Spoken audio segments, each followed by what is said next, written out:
Good morning, Kuhner country. Okay, my friends, one of the most important shows I will ever do in my entire career. What we have now uncovered and what has now been definitively proven beyond the shadow of a doubt over the last 72 hours, and I am choosing my words now very, very carefully, is the greatest crime against our republic, the greatest crime against our democracy that has ever been committed. It is by far, it's not even close, the worst scandal in American history. Frankly, it makes Watergate now look like a Sunday picnic. After what I'm about to discuss in this opening monologue, don't ever mention Richard Nixon or Watergate to me ever again. Nixon was a lion compared to Joe Biden. Now, here is what has happened.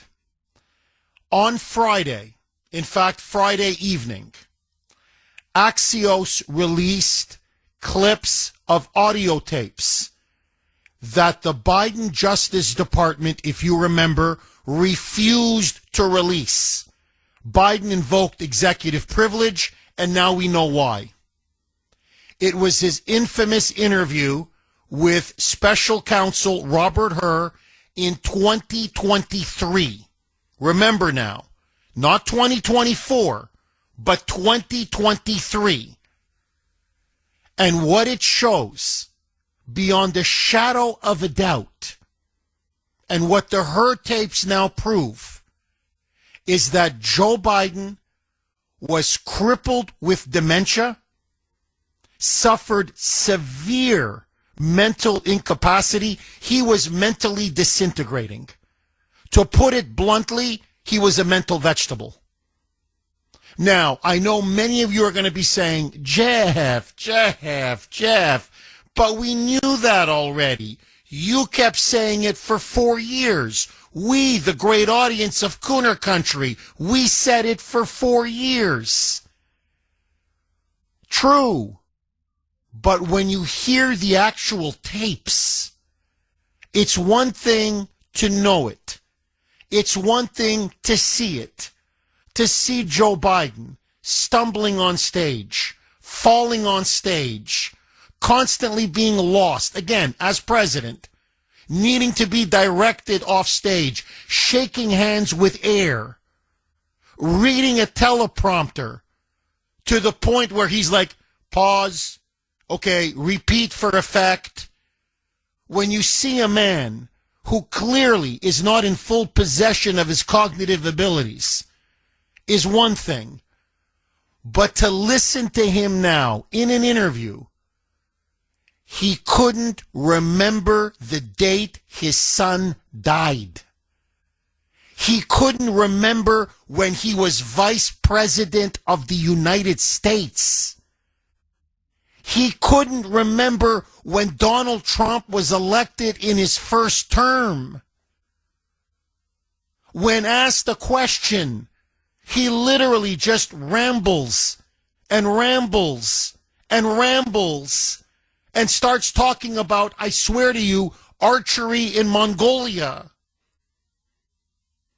And you have a special counsel, Robert Hur, who keeps saying, do you want to take a break? You could see that. I mean, they're shocked. Do you need some time? And he's like, no, let's just finish this. Let's just finish this. Mentally gone, mentally finished, mentally shot. In plain English. He was not president of the United States. It is obvious. And it's not as if many of us suspected, well, he's good for 3-4 hours. Maybe from 10 in the morning to like 3 in the afternoon. No. This interview was in the middle of the day. He was not president of the United States. He was not deciding or making decisions for the country. Who was running the country? That is now the question. Because what has now been proven, and there is no debating this now, is that the Democratic Party covered it all up. Jill Biden, I'm going to get to her in a second. This woman is an evil, sick monster. Covered it all up. His entire cabinet, including Kamala Harris, including Pete Buttigieg, including Jake Sullivan, they covered it all up. The media, who knew about this every step of the way, covered it all up. Who made the decision to withdraw from Afghanistan? We'll never know. Who made the decision to stumble us into the war into Ukraine and maybe put us on the verge of nuclear war? We will never know. All of his executive orders with the auto pen were clearly now done by someone else. An inner cabal of advisors and aides, unelected, in the shadows, were running the United States of America. And when you listen to the clips, and I'm going to play them, we are America. We're not just some, with all due respect, we're not Liechtenstein. We're not Switzerland. There is the possibility that we could be attacked at any moment. The possibility of nuclear war is always there. The Chinese are coming at us. The Russians are coming at us. The Iranians are coming at us. The North Koreans are coming at us. Never mind all the other problems in the world. You have to be ready for that 3 a.m. phone call. That's what it means to be president of the United States, for God's sake. This guy couldn't remember when his son died. This guy thought Hunter Biden was dead in some parts of the interview. He's talking to Hunter as if he's dead. This is a picture of a man who belongs in a nursing home, who clearly is addled with dementia. And now we know prostate cancer. And I'm going to get to this in a second. And this was all systematically covered up and swept under the rug. And these are the people that are saying Trump is a threat to democracy. We had a secret cabal running the country, making decisions on everything that could have put the entire world at risk, that could have literally led to nuclear war. Who opened the border? Was it him? No. Who made the disastrous decision to withdraw from Afghanistan? Him? No. Who was the one that stumbled us into the war in Ukraine? And as I said, maybe to World War III. It wasn't him. You can see that in the tapes. This now calls into question his entire administration. Every executive order he signed, he didn't sign it. Every pardon he gave, he didn't sign it. Every decision he made was not done by the elected president of the United States. But by who? That is now the question. By who? And then, as this firestorm erupted Friday night, the country in utter shock, in utter dismay. Again, it's one thing to know it. It's one thing to see it. It's very different when you hear it. When I heard those tapes, honestly, horrifying, terrifying, chilling. This is the President of the United States of America, for God's sake. This guy can barely remember his own name. Honest to God. He's being manipulated. He's being controlled. He's being guided every step of the way. And so, let's now get to the elephant in the room. It was disclosed yesterday. Shazam, baby. Look how convenient. To knock this bombshell audio and this bombshell story off of the front pages, off of the news radar. Joe Biden has been diagnosed with a very aggressive form of prostate cancer. In fact, it is so aggressive, it has now spread to his bones. Now, first of all, honestly, I wish him a healthy, successful recovery. I do. My mother died of cancer. My mother-in-law died of cancer. My dear friend Jerry, my best friend, my mentor, died of cancer. It wasn't prostate, but it was lung cancer. My mom had pancreatic cancer. My mother-in-law had oral cancer. I don't wish cancer on my worst enemies. Okay, to the great audience of Kuhner Country, this is your moment now. I want to hear from all of you. The moment I have full phone lines, I am going right to the phones.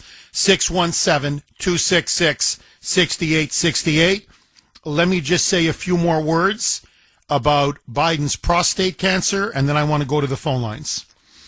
So, again, I wish him and his family a full, complete, successful recovery. I've had many family members with cancer. I don't wish it on my worst enemy. But let me be candid with you. And as I often say, if I'm not here to speak truth behind the microphone, then what's the point? You're going to tell me now, with a straight face, that a former president of the United States, with access to the best medical care imaginable, to the finest doctors in the world, all of a sudden, just late last week, while this her tape now explodes like a nuclear bomb, not just on Joe Biden, not just on the entire Biden crime family and Jill Biden, but literally on the entire Democratic Party, his entire cabinet, because remember, they were all involved in the cover-up, and the entire media, which they will never recover from after this. This so destroys the credibility of the media, of anyone who wants to run again, say Kamala Harris or Pete Buttigieg. They knew, they lied. They knew how bad he was, they lied. You're going to tell me Democratic leaders like Nancy Pelosi, who met with him on a daily basis, didn't know? Chuck Schumer didn't know? Members of Congress who met with him all the time didn't know? Bravo Sierra, bull you know what, okay? BS. I'm going to play the tape. You just listen to the tape and you're... What happened to their constitutional oath? You have an oath to defend and protect the Constitution of the United States, for God's sake. And this guy is carrying around the codes to the nuclear button? This is supposed to be the commander-in-chief? Are you kidding me? They had a moral and legal responsibility to invoke the 25th Amendment on the spot. And the media had a moral, political, ethical, a patriotic responsibility to blow the whistle and expose this massive scandal. We had a mental vegetable in the White House. And people behind the scenes, was it Susan Rice? Was it Valerie Jarrett? Now, many people are now, aides are coming out and saying, well, Hunter Biden had a massive influence. A crackhead had massive influence in the White House? Barack Obama? Who made what decision, where, and when? None of them were elected. This is a crime against democracy. And all of a sudden now, faced with the greatest scandal in American history that could destroy the entire establishment, Shazam, baby, on Sunday, like clockwork. Gleason 9. Gleason 9. Now, I've got men who've been texting me, emailing me, saying, Jeff, I got prostate issues. You go anywhere from 2 to 4, and the doctor's saying, whoa, we got to really monitor this. Do you know what a Gleason 9 is? And they're all saying, Jeff, no. There's no way in hell that a president of the United States, with the kind of round-the-clock medical care that he gets, with the constant physicals and the exams that he gets, nobody knew his prostate had a Gleason 9?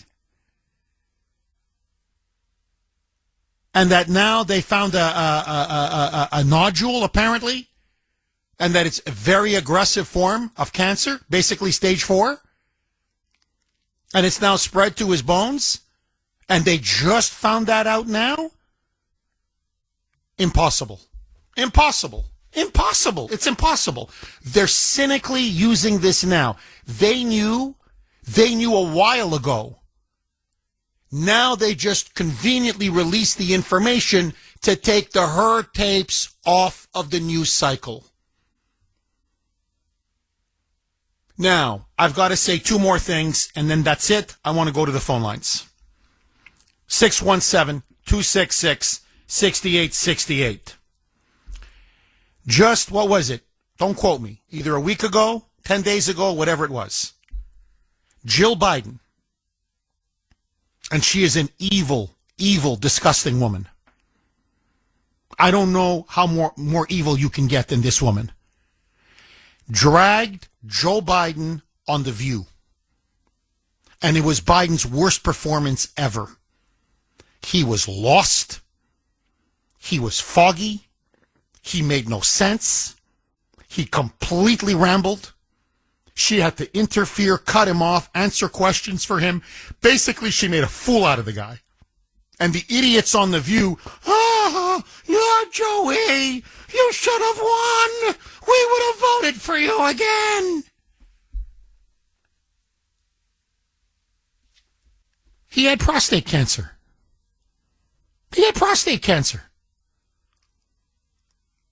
And as I said on X, and I want to repeat it now,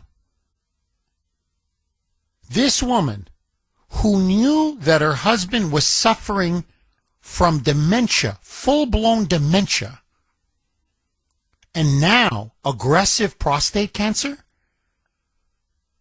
and she still pushed him to run for re-election?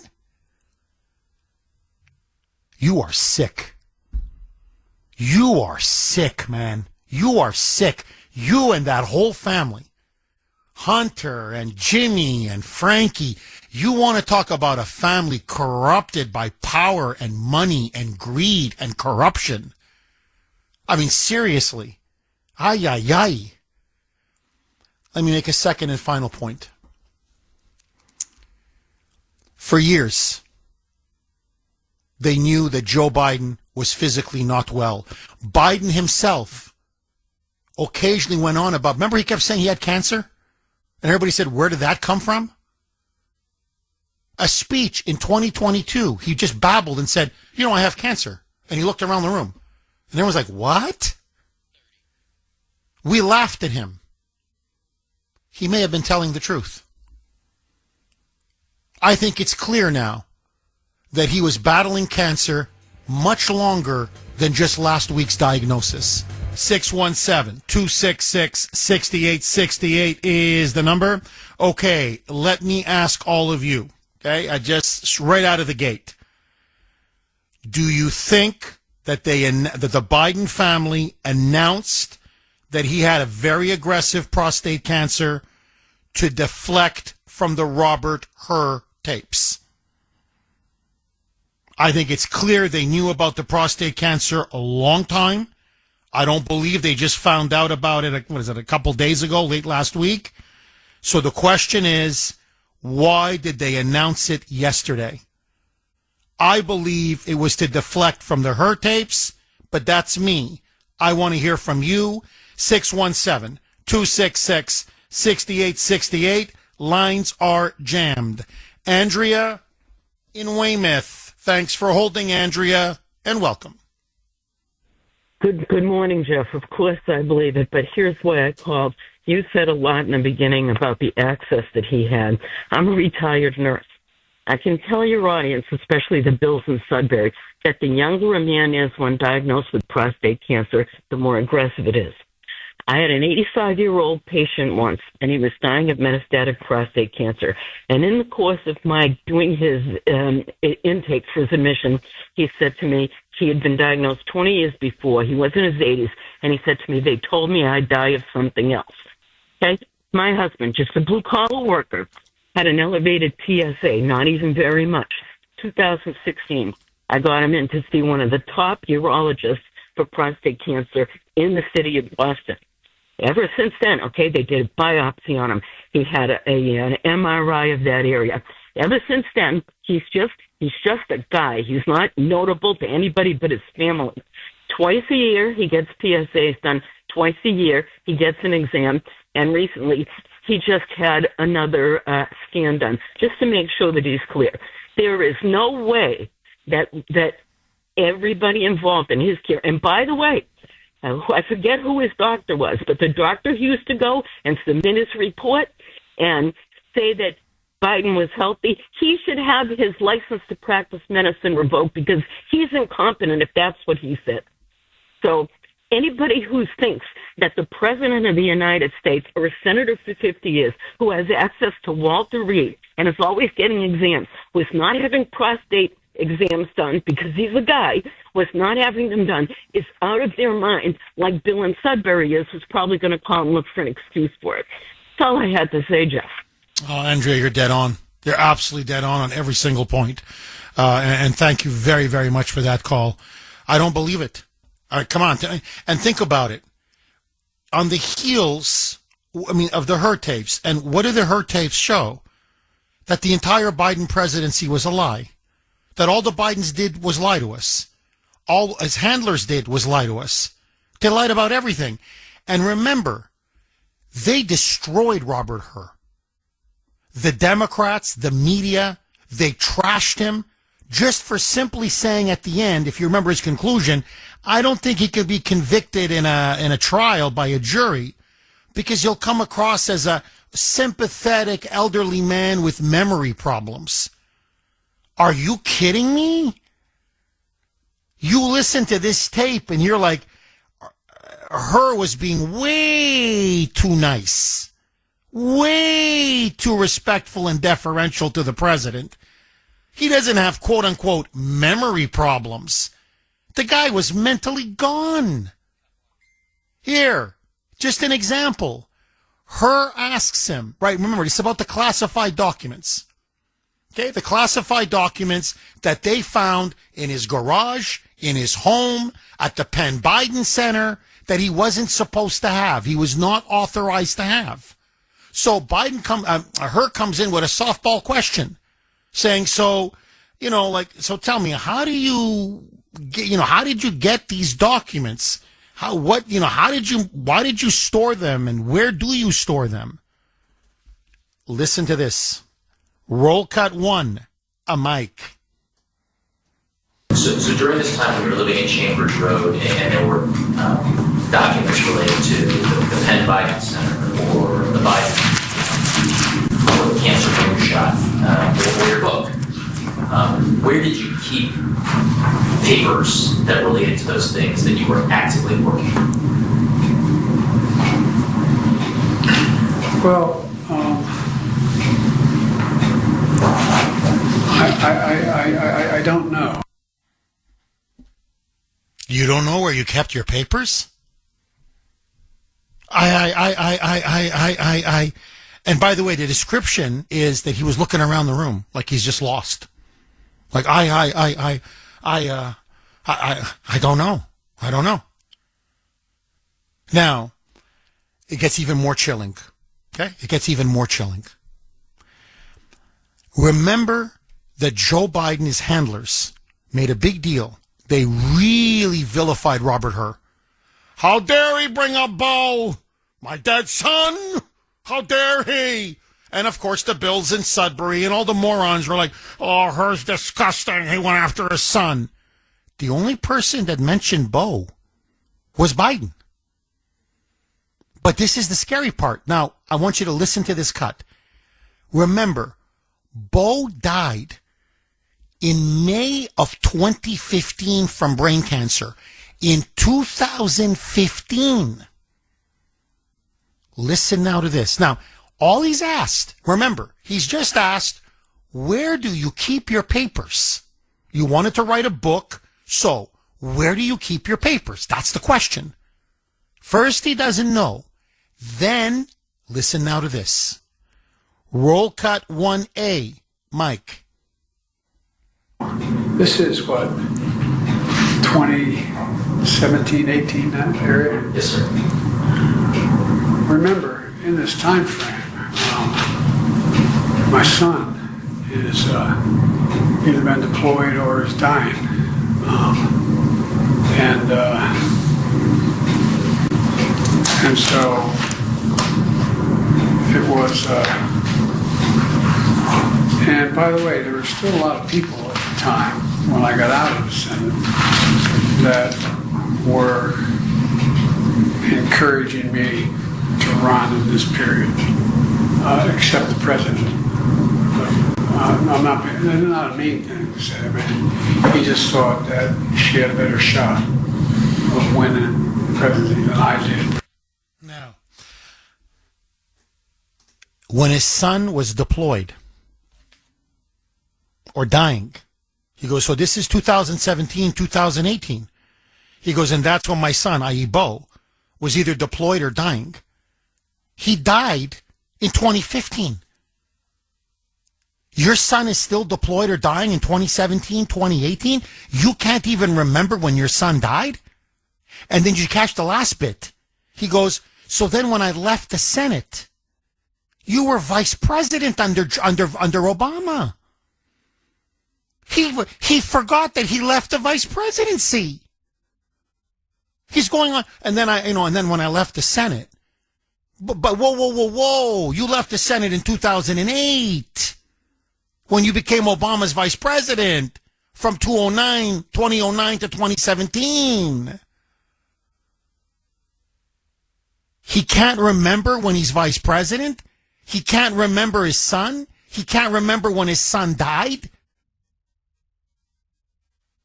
And that's just, where did you keep your papers? That was his answer. It is chilling. It is frankly terrifying. Mark in Medford. Thanks for holding, Mark, and welcome. Good morning, Jeff. Of course, this is a deflection. I just want to say how... Jeff, I'm mind-boggled right now. That the lies that come out of his mouth and the stuttering. When someone has a stuttering problem, when they get nervous, that's when the stuttering comes out, Jeff. But you don't... 617-266-6868 is the number. Okay, I don't know what word you want to use, explosive, bombshell, nuclear, but the Her tapes now clearly have exposed, I believe, and many agree with me, the greatest scandal in American history. And this, to me, it's unforgivable. Joe Biden was non compos mentis. He was mentally feeble, without question, addled, crippled with dementia, mentally falling apart, unraveling, disintegrating. You clearly see that or hear it in the Her tapes, which is why Merrick Garland refused to have them released. Merrick Garland covered it up. Biden's inner circle covered it up. And when you hear it, and I just played just a couple clips, it's truly terrifying. This is the man with his finger on the nuclear button. This is the man who was commander-in-chief of the United States of America. And so my question to you, it's obvious now, there's no way you can have this kind of an aggressive form of prostate cancer spreading, remember, to the bones. That's what he has. Sandy and I were just talking about this off air. Bone cancer is maybe the most painful of all the cancers. I mean, really, I don't wish it upon my worst enemy. So I don't believe it that they just found out a couple days ago. I don't believe it. It's medically impossible. So the question is, did they announce it yesterday, make it public yesterday, to distract and deflect from the bombshell her tapes? Because remember now, the her tapes are not just about Biden. It's about his entire cabinet. They knew, they covered it up. Kamala Harris, she knew, she covered it up. The entire Democratic Party, they knew, they covered it up. The entire media, they knew, they covered it up. Nobody blew the whistle? When you hear him, nobody said this man is not, there's no way this man is not fit to be president. They committed a crime against our republic, a crime against the voters, a crime against our democracy. When I say heads need to roll on the most basic level. Who made what decisions? It wasn't him. It's obvious. He was not running the country. Aides, advisors, who got, God knows who, was running the country. That is now crystal clear. So who? Remember, and this is all illegal now. If you're acting in place of the president, that is a crime. In fact, it's treason. Everything under the Biden administration now. And Trump is right. Trump came out and said, look, I really do wish him and his family the best. I want a full, successful recovery. But my God, the auto pen. Every executive order now must be looked at. Every pardon must be looked at. Frankly, every decision now must be looked at. Who was running the country? And this was done with the full complicity and collaboration of the entire Democratic establishment and the entire corrupt, lying media. They should and they will never recover from this. And all of a sudden, shazam, suddenly, he doesn't just have cancer. He's got the worst form of prostate cancer. And it's going right into the bones. I'm telling you, they knew about his cancer for a long time. In fact, in 2022, one last thing, because I want to go back to Mark, obviously. You can look it up. In 2022, Biden gives a speech where he just, remember when he talked about Scranton and all the oil, the industrial oil in Scranton, and the oil would come down on the windshields? And, and then he said, people, he goes, myself included, we get cancer. And everybody was like, what? And his aides right away jumped in. No, that was a gaffe. No. I go, what do you mean a gaffe? The guy said he's got cancer. How can that be a gaffe? And his aides right away, no. He misspoke. No, he didn't misspeak. That was 2 years ago.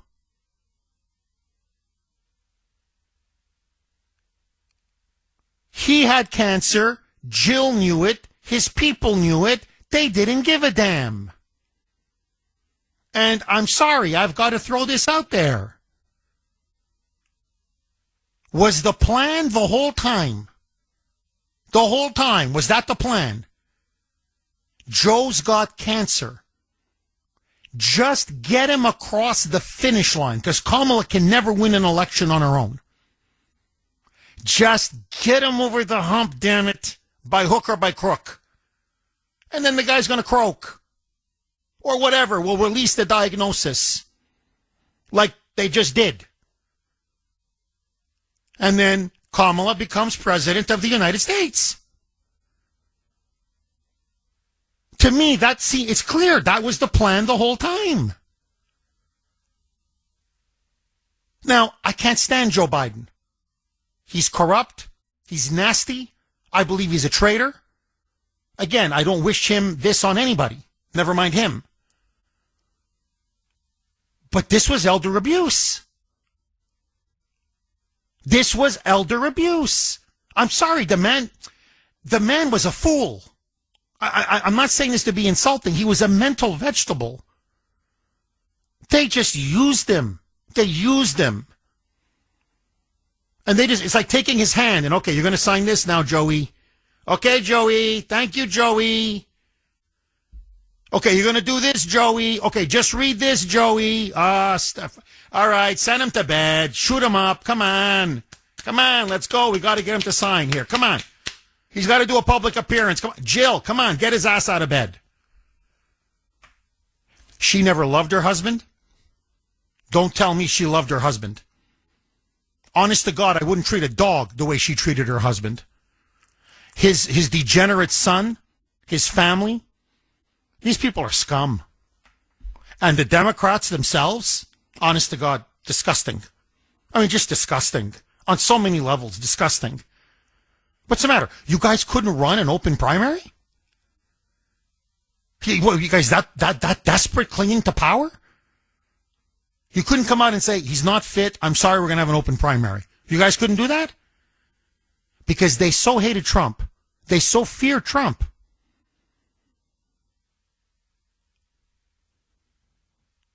And now, this scandal, I'm telling you, I'm not going to let it go. No self-respecting journalist or commentator should let this scandal go. What did you know and when did you know it? And everybody that was involved. The White House counsel, my God. His top senior aides, my God. And you deliberately not just turned a blind eye, you covered up for him every second, every minute of the day.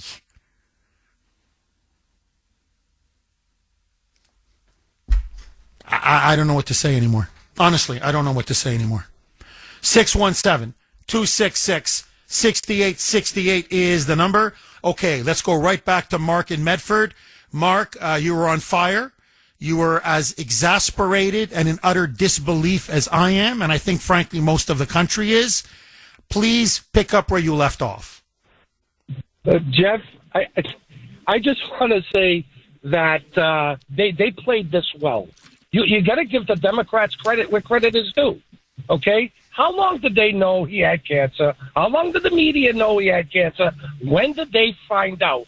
Oh, okay, let's release this now, seeing that the Hurt tapes came out. So now, if anybody says anything bad about Joey, we're a-holes because the guy's got cancer. Well, you know what, Jeff, I am like you. I am far from a heartless person. My mother had cancer. She died of pancreatic cancer.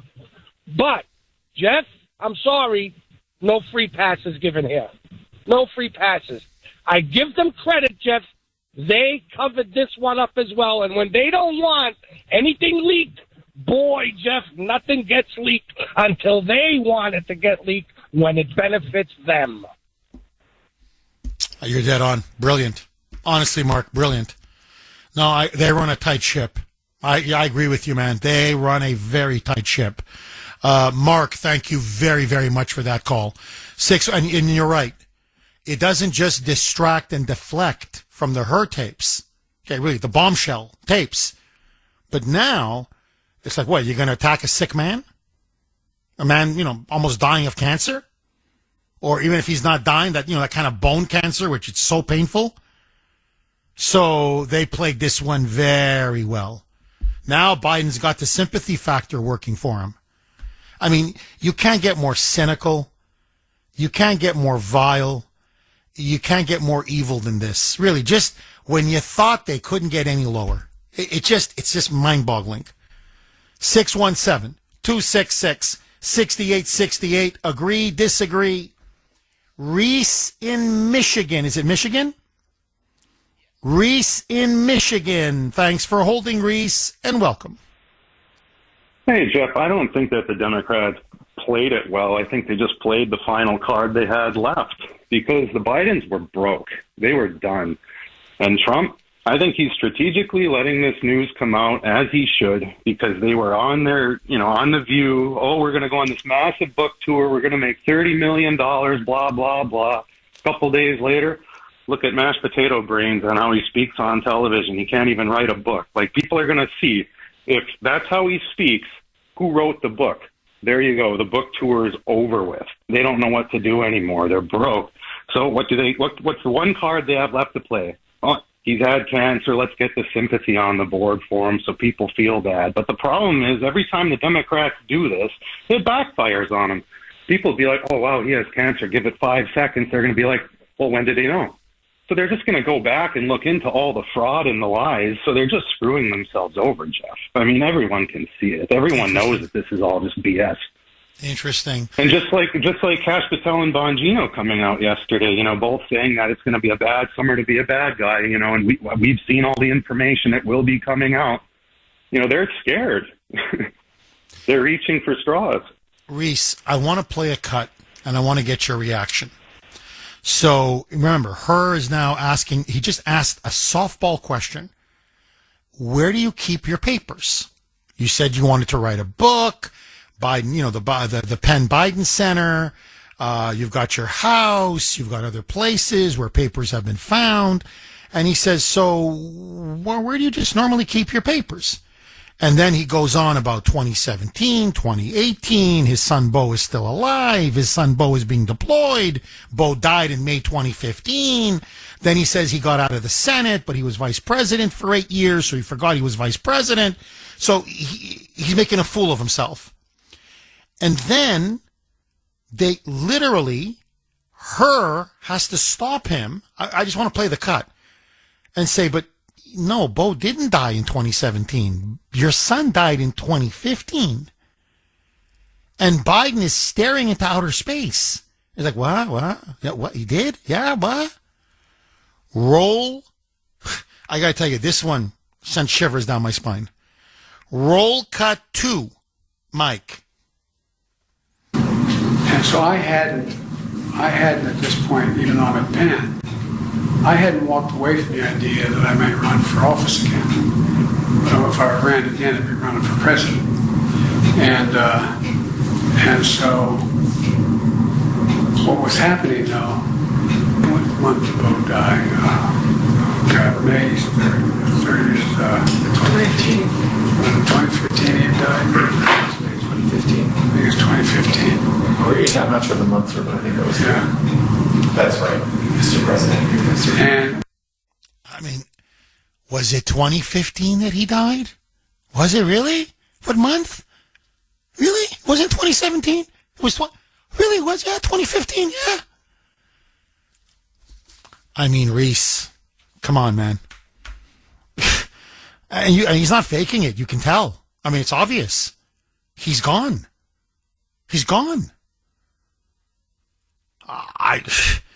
I'll never forget the year my mother died. I'll never forget the day my mother died. My father, I could go on and on.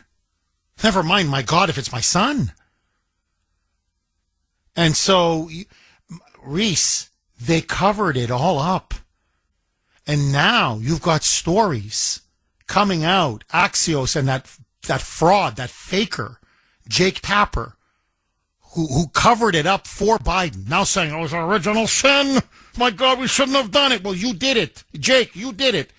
Now they have aides admitting, listen to this, Reese, that he didn't remember George Clooney at a major fundraiser.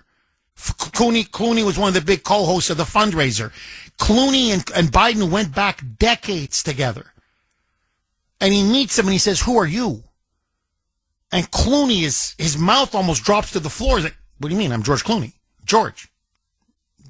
Mr. President, you know who I am. What? His aides now admitted during the summer of 2024 that Biden was going to need a wheelchair. In fact, they said he needs a wheelchair now. But if we put him in one, the optics will destroy him for the 2024 election. So they said, we have to wait till after the election. Then we're going to stick him in a wheelchair.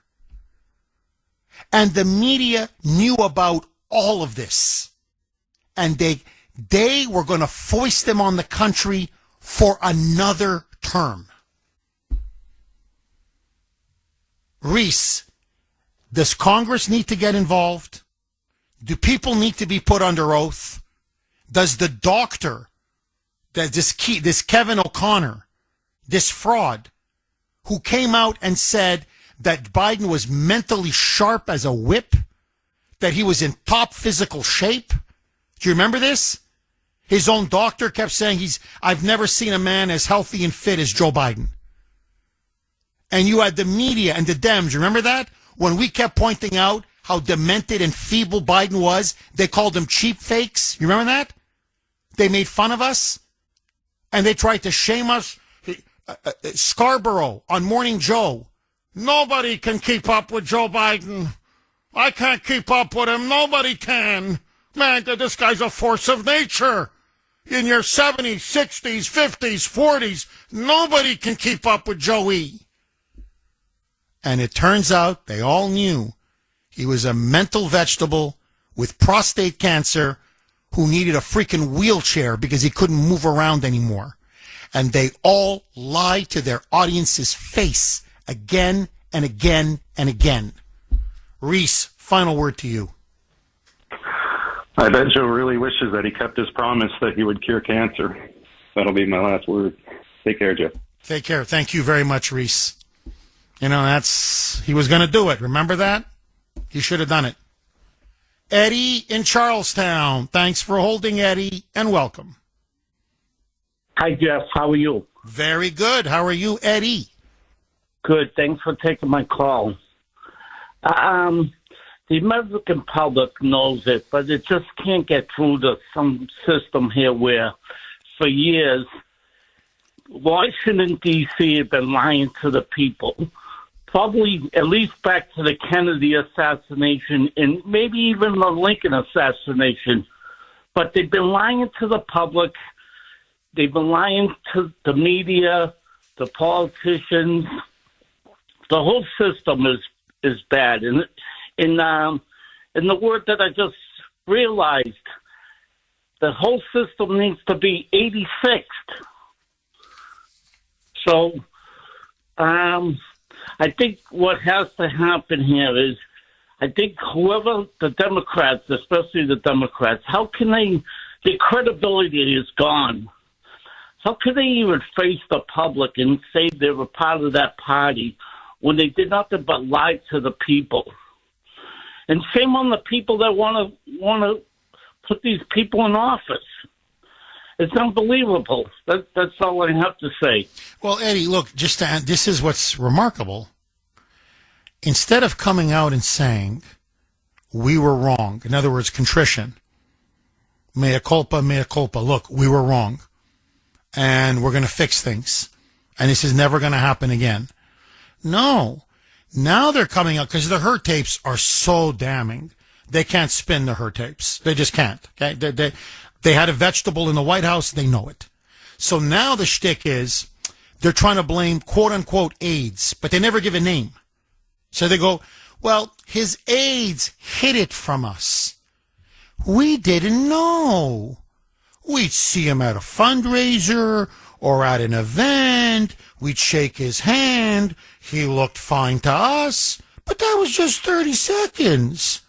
We trusted the aides. We trusted the advisors. So now they're trying to make it seem like they were misled as well, which is a bald-faced lie. The media now is trying now the same excuse. Well, his aides kept telling us he's fine. So what? You're just supposed to take on blind faith? What some aide tells you?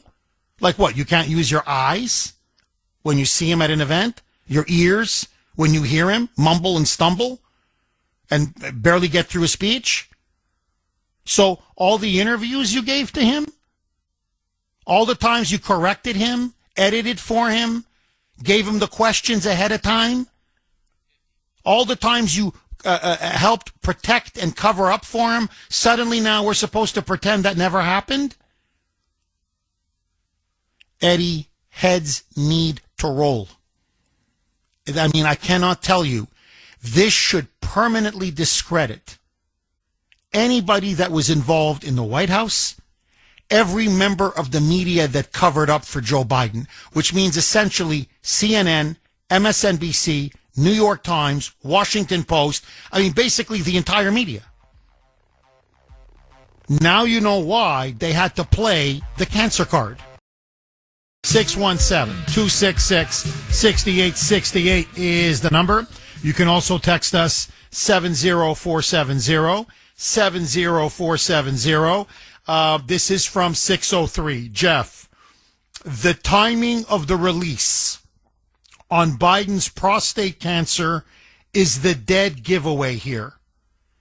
The Democrats' modus operandi, their MO, is so predictable because it never changes. They use the same tactics time after time. In this instance, the tactic is use a story to kill a story. Bingo. I think that's exactly why they released the news yesterday. To kill the story about the bombshell her tapes. I'm with you all the way. And this is, to me, a brilliant point by David on Messenger.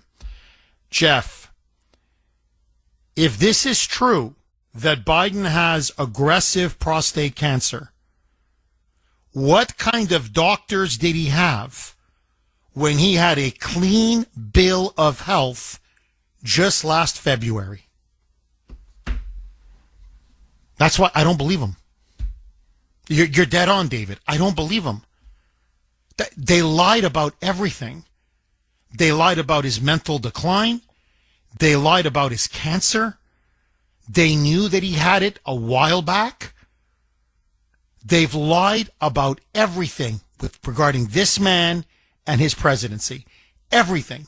6-1. And that doctor, Kevin O'Connor is his name, should lose his license. I want him under oath, and he should lose his license.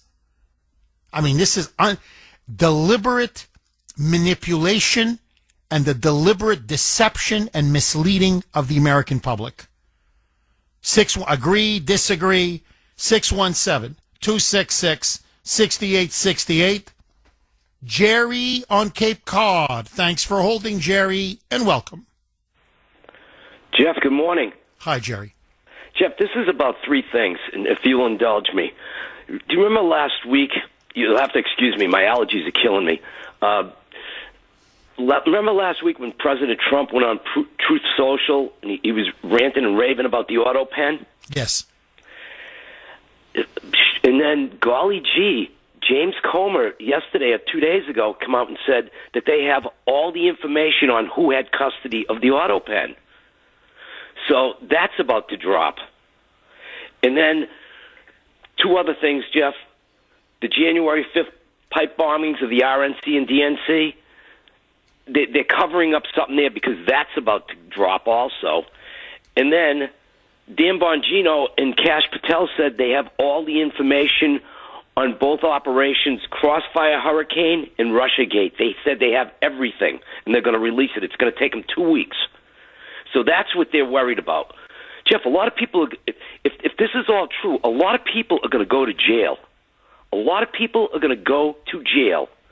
And I think that's why Comey last week put that seashell, his little seashell by the seashore together. That was to send a message to everybody that they need Trump to be killed to stop all of this from going down. That's what I think, Jeff. You could be right, Jerry. I mean, I hope so. Look, I'm a little jaded. Look, I believe Kash Patel. I believe Dan Bongino. I do. I believe they have very damaging, incriminating evidence. I believe it. And I believe they've got, stacks of files. Is anybody going to go to jail? Democrats never go to jail. Now, maybe we're going to finally break that pattern. I hope so.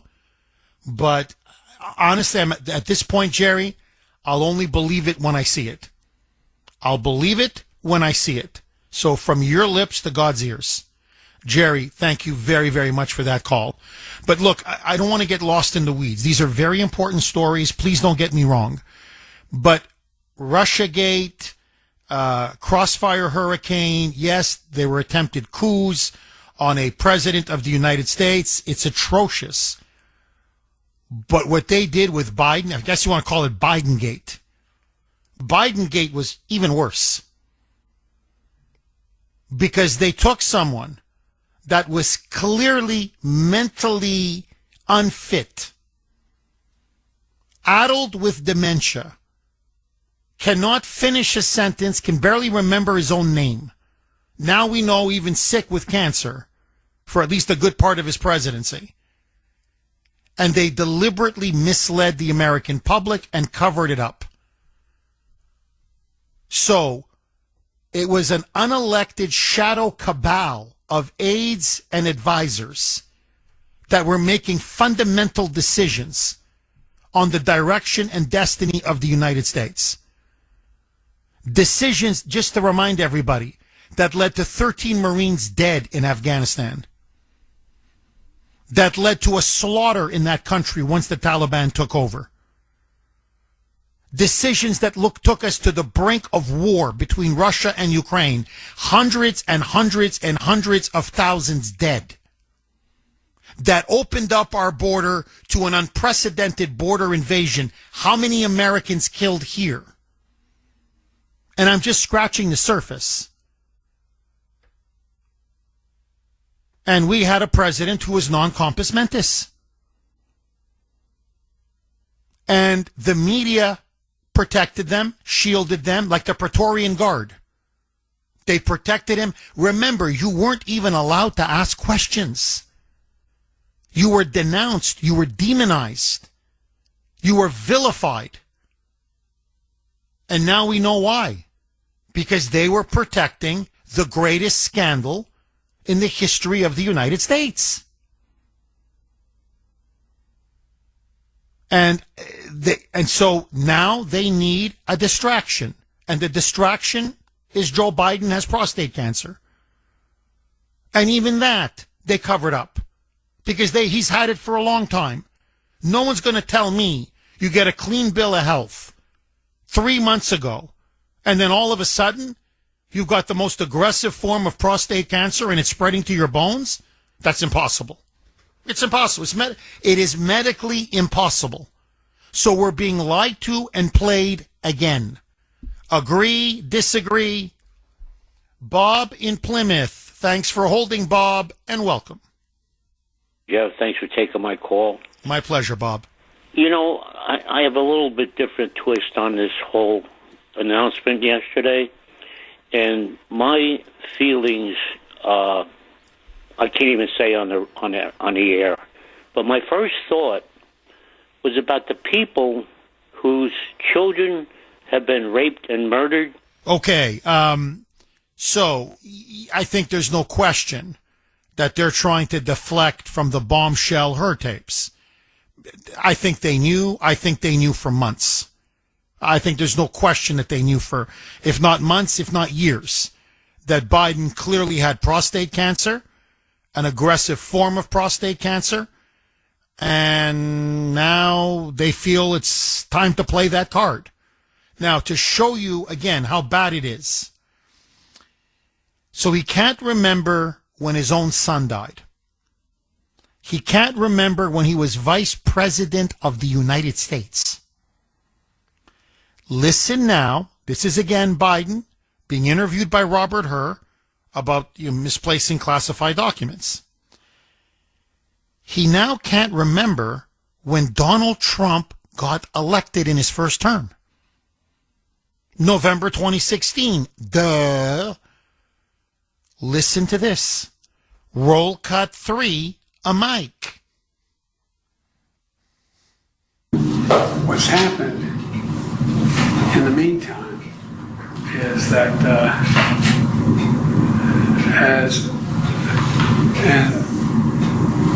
Trump gets elected in November of 2017? 2016. All right. So, 2017 here. That's when you left office, in January of 2017. Yeah, okay. But that's when Trump gets sworn in. Right. January. Right. Correct. Okay. Yeah. Correct. Ay, ay, ay. Ay, ay, ay. Well, when does Trump get elected again? Was it 2017? No, that was 2016. So why do I have 2017 down here? Well, that's when you left office. Oh yeah. Okay. Oh yeah. Okay. So what, was he sworn in then in 2017? That's right, sir. That's right, sir. And this is the President of the United States. This is the President of the United States. Now, it's not just that it's horrifying, it's terrifying, it's chilling. This is clearly a man who's mentally, he's gone. He's shot. Look, you can put anything in his mouth. Just say anything, he'll say it. You can direct him, he'll do anything. And again, it's the audio doesn't quite do it justice. Because her and his aides kept saying, and then he kept looking lost. He's always looking around like he's confused. It's not just how bad it is what's coming out of his mouth. It's that it's like, where am I? What? Who? What? What's going on here? What? And this went on for years. For years. Now, you still have moonbats and Democrats, liberals, who say they would vote for Joe Biden as president again. I'm telling you, these people need to have their head examined. Let me just play one more, and then I want to go right back to the phone lines. So, so he can't remember when Trump was elected. He can't remember when Trump was sworn in. He can't remember that he was vice president. He can't remember when his own son died. Now, he's going on again about Bo, and again about Bo dying in 2017. Then he goes on about the book. This book, because remember, he stole a classified document regarding Afghanistan. Deliberately, intentionally. He should have been arrested for that, okay? But let that go. And he's trying to say, but it was for a book. But he just keeps rambling and rambling and rambling. Roll cut 3A, Mike. And in 2017, Bo had passed, and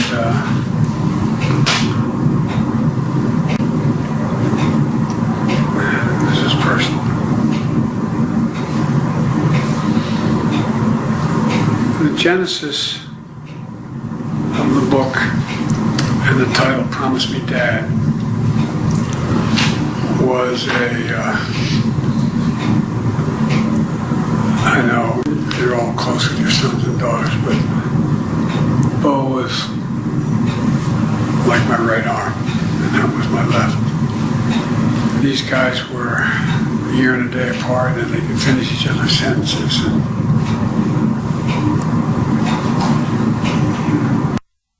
Now, just very quick, you can see that he's incoherent. He's making no sense. He's all over the place, okay? But notice, again, Bo died in 2017. He goes, Bo was my right hand. Hunter was my left. Hunter was my left. Now, his aides have said that at times he thought Hunter was dead. That he would confuse Hunter with Bo. That Bo was alive and Hunter was dead. Hunter's alive and Bo was dead.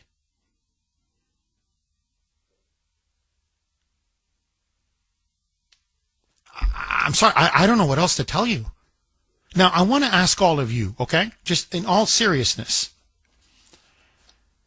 You're an aide. You're an advisor. You're a member of a cabinet. You're a lawyer that works for the White House. You're a senator. You're a member of Congress. You're a person in the media. I don't care what your politics are. You see an old man like this. What's your reaction? Honestly, just listen to that. Just what I've been playing all morning. What's your reaction? My reaction is, this man needs a nursing home. Where's his family? Where's his wife, his spouse? Where are his children? Where are his grandchildren? Spare this man this kind of indignity. For his dignity, for God's sake. Never mind. The President of the United States of America?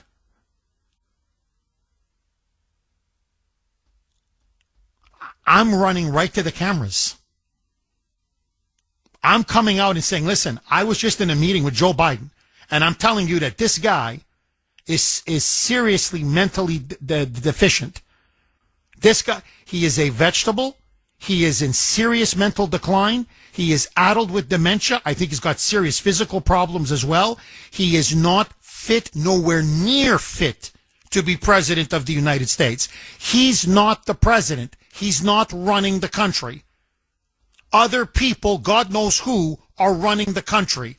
The American people, you are being lied to. You are being deliberately deceived and manipulated. And decisions are being made by people you have no idea who or what they are. There is a shadow government that is running our country. And I'm sorry, but this, either we're a republic or we're not a republic. Even to use their term, are we a democracy or are we not a democracy, for God's sake? Nobody, not one spoke out. Not one. 617-266. And Trump's the threat to democracy? Are you kidding me?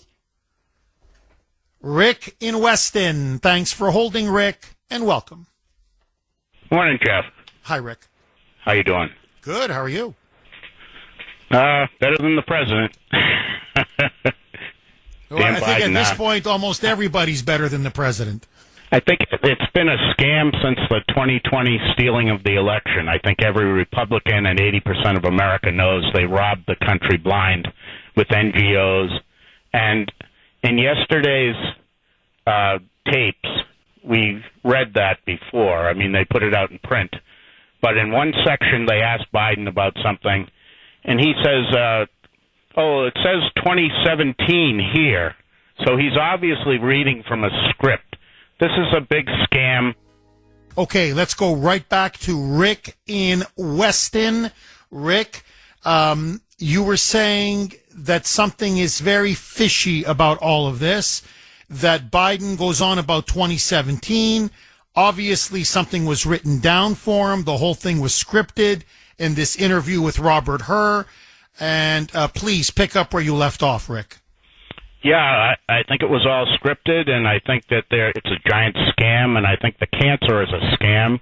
I think if the cancer doesn't work, they're going to come up with a story of like Uncle Bozy came walking out of the Congo, and he'll be on the next flight to from South Africa or something. You know, they've been scamming us all along with Hollywood and all those producers and stuff. I mean, it's sickening. The Democrats are just tearing this country apart. That's all they're doing. Every single one that comes forward is destroying our nation, destroying everything we believe in. It's time we do something about it if we have to make a citizen's arrest. Rick, I got to ask you, how long do you think Jill Biden knew that her husband was, mentally finished, that he was a mental vegetable, that he had aggressive prostate cancer, his family, his inner circle, his closest aides, key high-ranking Democrats who met with him on a twice, 3 times a week basis. They kept shoveling him off to Delaware. He was always at that beach house. Well, now we kind of know why. And how long do you think they've known that this man was clearly a puppet and clearly not fit to be president of the... Honestly, he's not fit to be an assistant administrator. Really, seriously. This guy, he couldn't be the third assistant on the Kuhner report. I'm not kidding. Sandy and Mike would say, The guy's useless. Get rid of him. So he couldn't be the third assistant on my show. Never mind President of the United States. How long do you think they've known, and how long have they lied to us? He read the eulogy at Senator Byrd's funeral and said, like, this is my greatest mentor. I mean, he's been gone forever. He's never been an American. Scranton Joe has got to go. Rick, thank you very much for that call. I really appreciate it. Let me ask all of you, okay? And this is actually going to be a very tough poll question. I don't know right now how I would answer. So it's the Kuhner Country poll question of the day, sponsored by Kelly Financial, sponsored by Mario's. Mario's Siding, Roofing, and Window. So again, Kuhner Country poll question of the day, sponsored by Mario's. Mario's Siding, Roofing, and Windows. Do you feel sorry for Joe Biden? A, yes. B, no. And really, I got to tell you, I'm very, you know me, I'm rarely conflicted about anything. If there's one thing about the Kuhner man is, I'm quite decisive. When I make a, I pick a side, or I pick an idea, or I pick an argument, or whatever, I pick it and I defend it. I'm usually very clear-eyed about things. On the one hand, having a mother who died of pancreatic cancer, a mother-in-law who died of oral cancer, whom I love dearly as well, like a second mother to me, to be honest. A dear friend of mine, my mentor, died of lung cancer. I do feel very sorry for him. I do. I wish it upon nobody, not even my worst enemy. And from what they're telling us, this is not just prostate cancer, which is bad, aggressive prostate cancer, but apparently it's already spread to the bones. So it's a form also of bone cancer, which is the most painful, excruciating cancer you could ever have.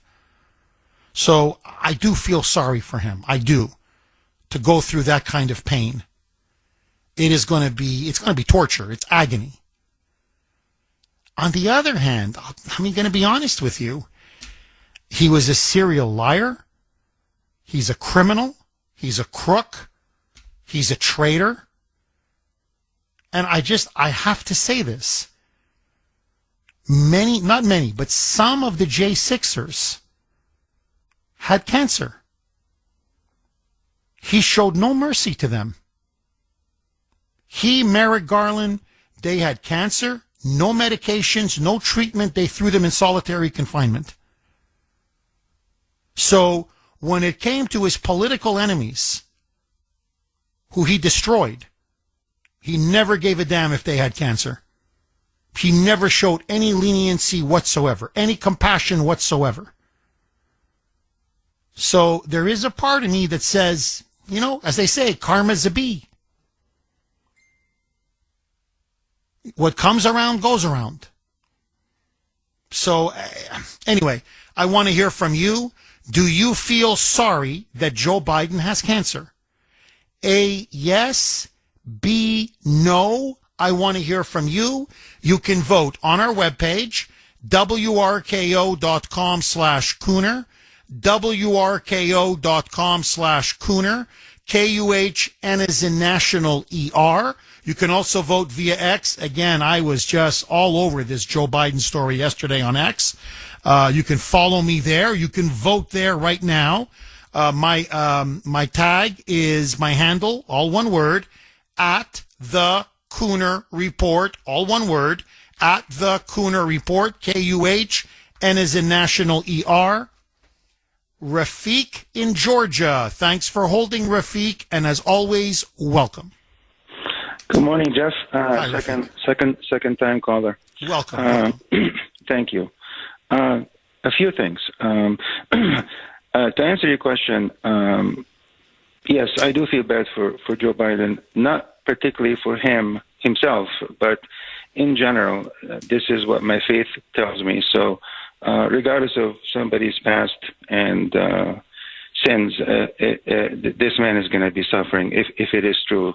He has what he has. So that's how I look at that. Second thing, when you say if you were one of his aides, et cetera, that you would go and tell the media, which we knew anyway, what's going on, you're making a very bad assumption that the Democrats operate the same way that you do. And we all know that's not the case. Number 3, do you remember Nancy Pelosi in 2020 having this big to-do about an addendum or an additional whatever it was she was working on to the 25th Amendment? And when they asked her, she said, no, this is not about Trump. This is about any president at any time where they may have issues or problems leading the country. And there's no question in my mind. At that point, this is 2020, they were worried, after he got elected, they were worried that he was not going to make it, and they were going to have to invoke that. And so she wanted to resurrect that in the media so that everyone is kind of on notice in case they had to pull that card. And one of your incredible callers earlier on said, you gotta. I think it was Mark from Medford. You gotta give it to them, Jeff. The Democrats, they pull no punches, man. They are unbelievable, and the Republicans, which you talk about all the time, are a bunch of wusses. Okay? Now, I'm not suggesting we go and do what the Democrats do, but we got to have a little bit more oomph in our fight. It's really a shame. This is why I left the Democratic Party a long time ago. I still vote Democrat 90% of the time, probably 100% of the time, but I can't deal with these wusses. They're unbelievable. And what's happened and this is my final point, what's happened over the last 30 years, Jeff, and I say this to my wife all the time, is that the Democrats have gone much further to the left, and the Republicans have gone from the right to the center, and many of them even to left of center. And this is where we are. Rafiq, your analysis is perfect. Honestly, surgical. I think you laid it out beautifully. Rafiq, and I remember that. I do remember Nancy Pelosi. I agree with you completely. And I thought that was a bit odd. And you're right. I think she was laying out an insurance policy for the Democrats. In other words, she knew he was demented. She knew this guy was a feeble-minded. He was senile. She knew that. And she was saying, well, let's see how long we can push this guy and run this guy and cover it up. And if need be, we're going to be ready to dump him. But they went with him all the way, almost all the way to the end. Rafiq, I've got to ask you, if you were in the White House or your Congressman Rafiq from Georgia, I don't care, Republican, Democrat, it doesn't matter. You work in the media, okay? You're a reporter, whatever. And you interview the president, or you follow the president, or you're in the room with the president, and you see him like this, and he was always like this. What would Rafiq in Georgia do? Honestly, what would you do? If I were a reporter, I would report the news, including this issue, as I saw it. But what that would have meant, very likely, even if it was Fox News, that you would lose your job.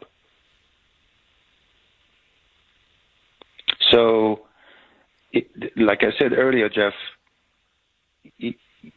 not everyone, actually, very few people live by this idealistic a higher moral code, right? In other words, No, you're right. No, you're right. By higher moral standards.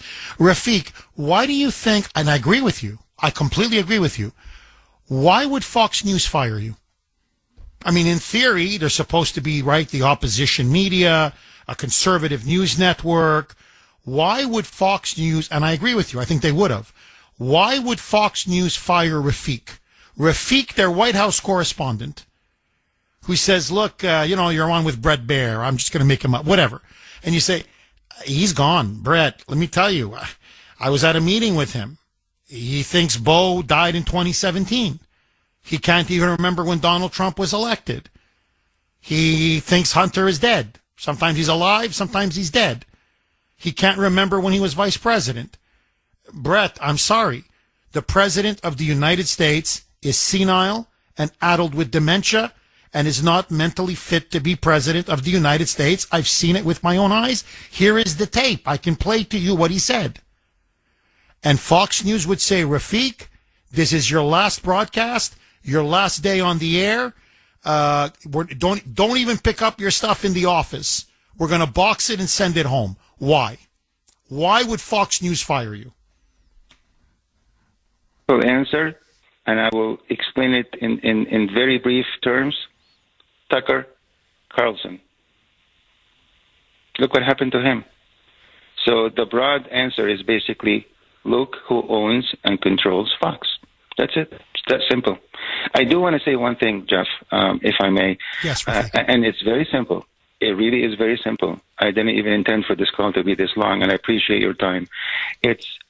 I don't think we realize, I honestly don't, what we as a country have avoided by Trump being in office. They've done everything they could. No man in the entire world would have been able to withstand. And he created some of this for himself. There's no question about that. But here's a difference between Republicans or conservatives, I should say, and the nutty Democrats. I'm willing to accept and admit that. 10, 20% of that he brought on himself. But everything else, and nothing was criminal in my opinion, but everything else, we are living in a time, I don't even know what would have happened to our country if they got elected. Now, they're fighting him tooth and nail. So at some point, everything he wants to do is not going to get accomplished. If he even accomplishes 50% of what's in this tremendous head of his, that will be 1,000%, like you always say, better than what would have happened with the Democrats. And I just want your audience to know that there are some of us out there that are not right-wing nut jobs. I'm very moderate, okay, but at the same time, we really live in a time where I think it comes from God. There's no question in my mind. Rafiq, drop the mic. Rafiq, keep calling, my friend. Rafiq, thank you very much for that call. I really appreciate it. 617-266-6868. When you listen to the tape, there's no question. I'm sorry. That was the hand of God. Trump winning in November 2024, that was the hand of God. That's demonic.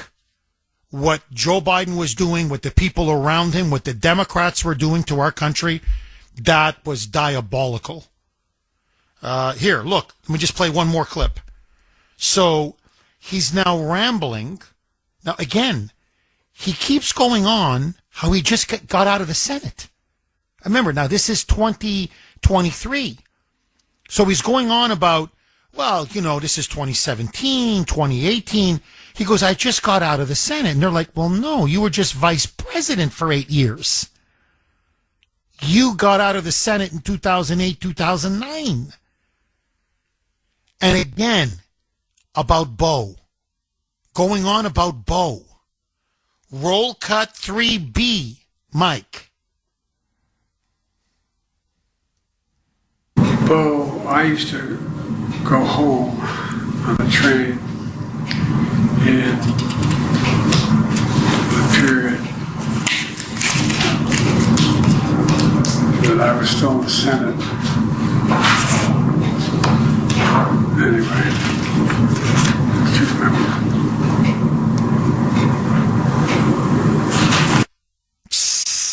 Now, again, we're talking about 2017, 2018.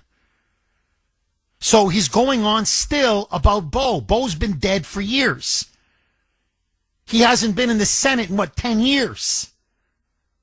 I just want to play this again.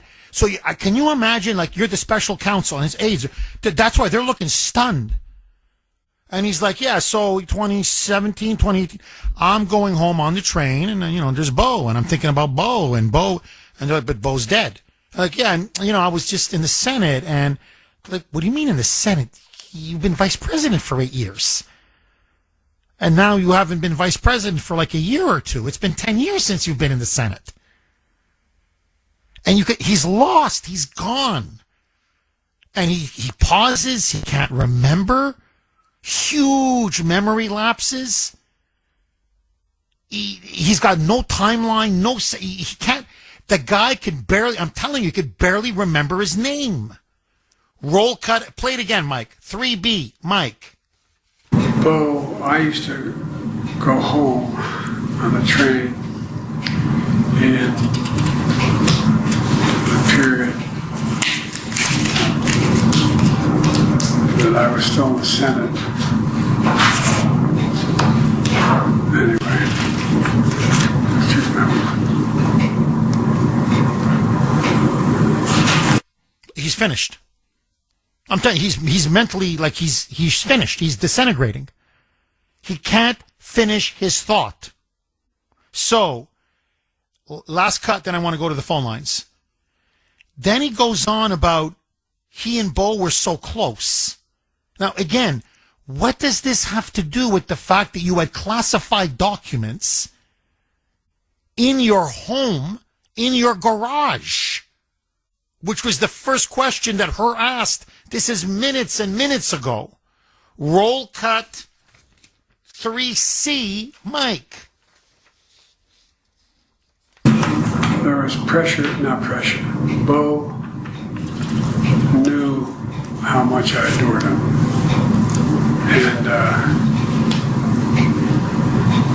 And this sounds so. Everybody knew how close we were. There was not anybody in the world who wondered whether or not. Anyway. And so. Sir, I'm wondering if it's a good time to take a break. Briefly. No, let me just keep going to get it done. Now, again, Bo's been dead for years. They're talking about 2017, 2018. And you can tell he's, And so her, to save the president's dignity, says, maybe you should just take a break. Like, I don't know, drink some water, collect yourself, talk to your lawyers. Now, what's clear is, I'm sorry, her really fell down on the job. I'm like, okay, you're lying. You admitted to having these classified documents, that you willfully retained them. You willfully kept them. And you've got a president who's clearly non-compos mentis. You're sitting on the biggest scandal in American history.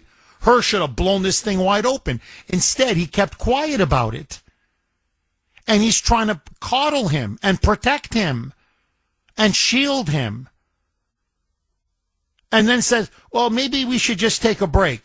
In other words, like, look, come on, let me just get him out of the room, man. He's making a fool of himself. And Biden's like, no, let's get it over with. Let's get it over with. 617-266-6868 is the number. Text line is maybe, 12 years we've been on the air now. I'm going on 13. I don't think I've ever seen it this hot as today. I mean, it's just, the texts are coming in. Heavy, heavy, heavy. This is from 781. Jeff, to be perfectly frank, I think Robert Herr was petrified of criticizing Joe Biden. He just wanted to get the interview over with and then let Biden's handlers spin it to the media. He was too afraid to criticize Biden. I agree. I agree. I think there's no question. He was cowed. He was intimidated. He feared the Democrats, the media, and the Biden machine. And look, the most mild criticism that he made in his report, saying, well, we're not going to press charges, so Biden gets away with his crimes. And he says, why? Because I don't think a jury will convict him. Because he'll come across as an old man or as an elderly man with memory lapses or memory issues. And they excoriated him for that. And it's the understatement of the century. 617-266-6868. Mike in Lynn. Thanks for holding, Mike, and welcome. Morning, Jeff. Hi, Mike. Good morning. It's been a while since I called in. I get Mike. pretty passionate about things, but if you allow me to say just a couple of things before I jump to the issue at hand. First, God bless your family and on your father's passing. Thank you, Mike. I'm very religious. I hand out crucifixes. I built an altar in my house. It was blessed. I had 4 family members in the archdiocese, a priest and 3 nuns. I guess you could count me as an altar boy when I was a little kid. However, we're all saying that, and Sandy's parents too, Sarah and her dad. Okay, with that getting that, now I'm going to tear up.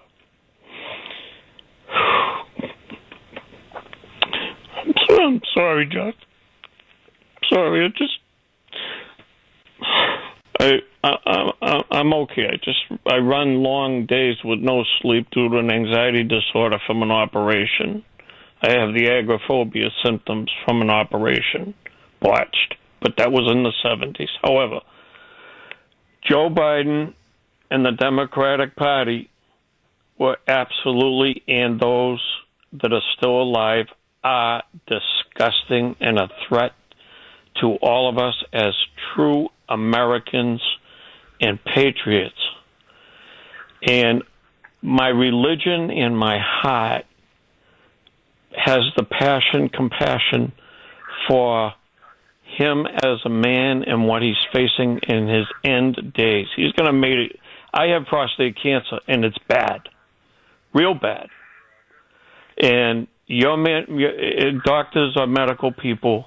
I have to give full disclosure, as you do about your wife. I attended law school. After work for a couple of years on my employer's tuition, and when I took in a very early age retirement, I stopped. But you were a professor of professors, and those behind you, and with Sandy and her show, Nancy, are the best. And in full disclosure, Chris Ruddy is my extended family down in Florida, and you know who I'm talking about. Oh, yeah, he's the owner of Newsmax. No, he's also a very devout Catholic. No, I know that. No, Mike, look, I really feel, first of all, I'm very sorry about your prostate cancer. It's very painful. It's one of the worst cancers you can get. I know they say it's treatable and, especially if you can catch it early, but still, to me, cancer is cancer is cancer. And so I am very, very sorry about that. But, Mike, look, I'm conflicted like you are. As a Christian, as a Catholic, I do feel tremendous compassion for Joe Biden, the man. I don't believe in torture. I don't. And what Biden is going through now and what he's going to continue to go through is torture. It's not just, it's aggressive prostate cancer, but now that it's spread to the bones, bone cancer, it's unbearable. I don't know how people do it. It's beyond excruciating. So, part of me feels very bad for him. I really, honestly, for him and for his family. The other part of me, I'm sorry, I just can't wrap my mind around this. What kind of a wife did you marry? What kind of a woman is she? What kind of children do you have? What kind of brothers, family members do you have that, I mean, yes, you used them. He pimped out his own son. I mean, that's so I guess, what comes around goes around. I'm not saying he's a saint, far from it. But to drag him out there, he never should have run in 2020. Never mind how they were pushing him to keep running in 2024. And I want to know, we really need to know, what were they giving him? It wasn't vitamin B shots. That I can guarantee you. That's what they kept saying. No, it's just vitamin B. No, you're not giving him vitamin B. Vitamin B doesn't do, where he's actually semi-coherent. And then this is what you hear in the background in real. This is how he is in real life. Look, they found cocaine in the White House. Everybody assumed it was Hunter's cocaine. I'm honestly starting to think, I'm serious, maybe Hunter procured it. Maybe he bought it or got it. I think it was for Joe Biden. In a cocktail that they were giving him to, shoot the guy up. So he could perform when they needed him to perform.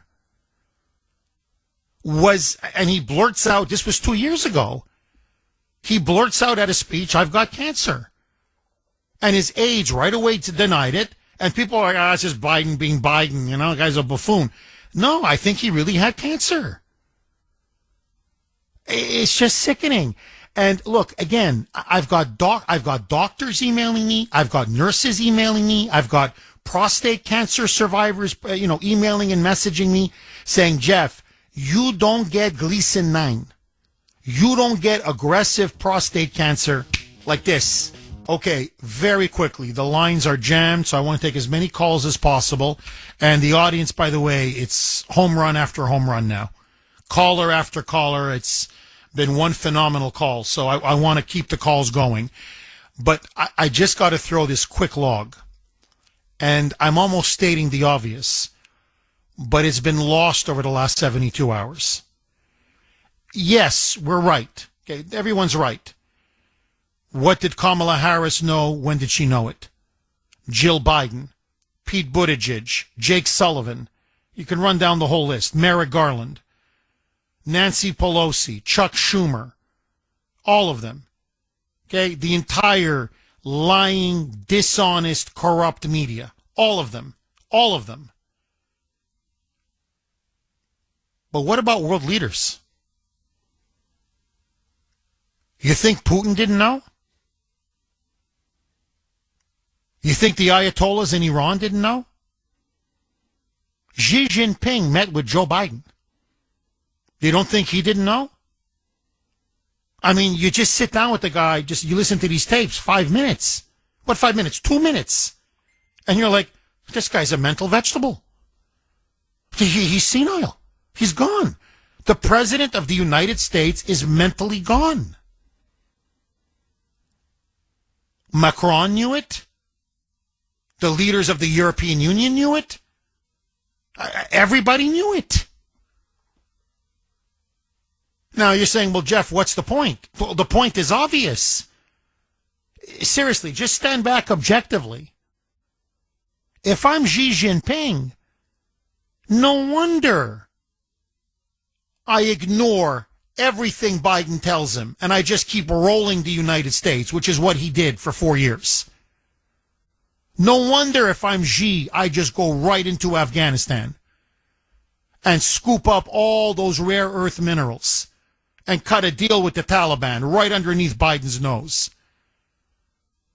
No wonder if I'm the Taliban, word gets back to them, guys, make our push on Kabul. Joey is finished. The Americans have a puppet senile president in the White House. If you're Vladimir Putin, whatever you think of the war in Ukraine, I'm sorry. Look, I'm telling you, if I'm a Russian advisor to Putin,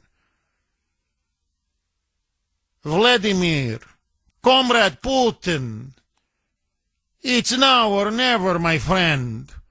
If we want Ukraine, look who the Americans have in the White House.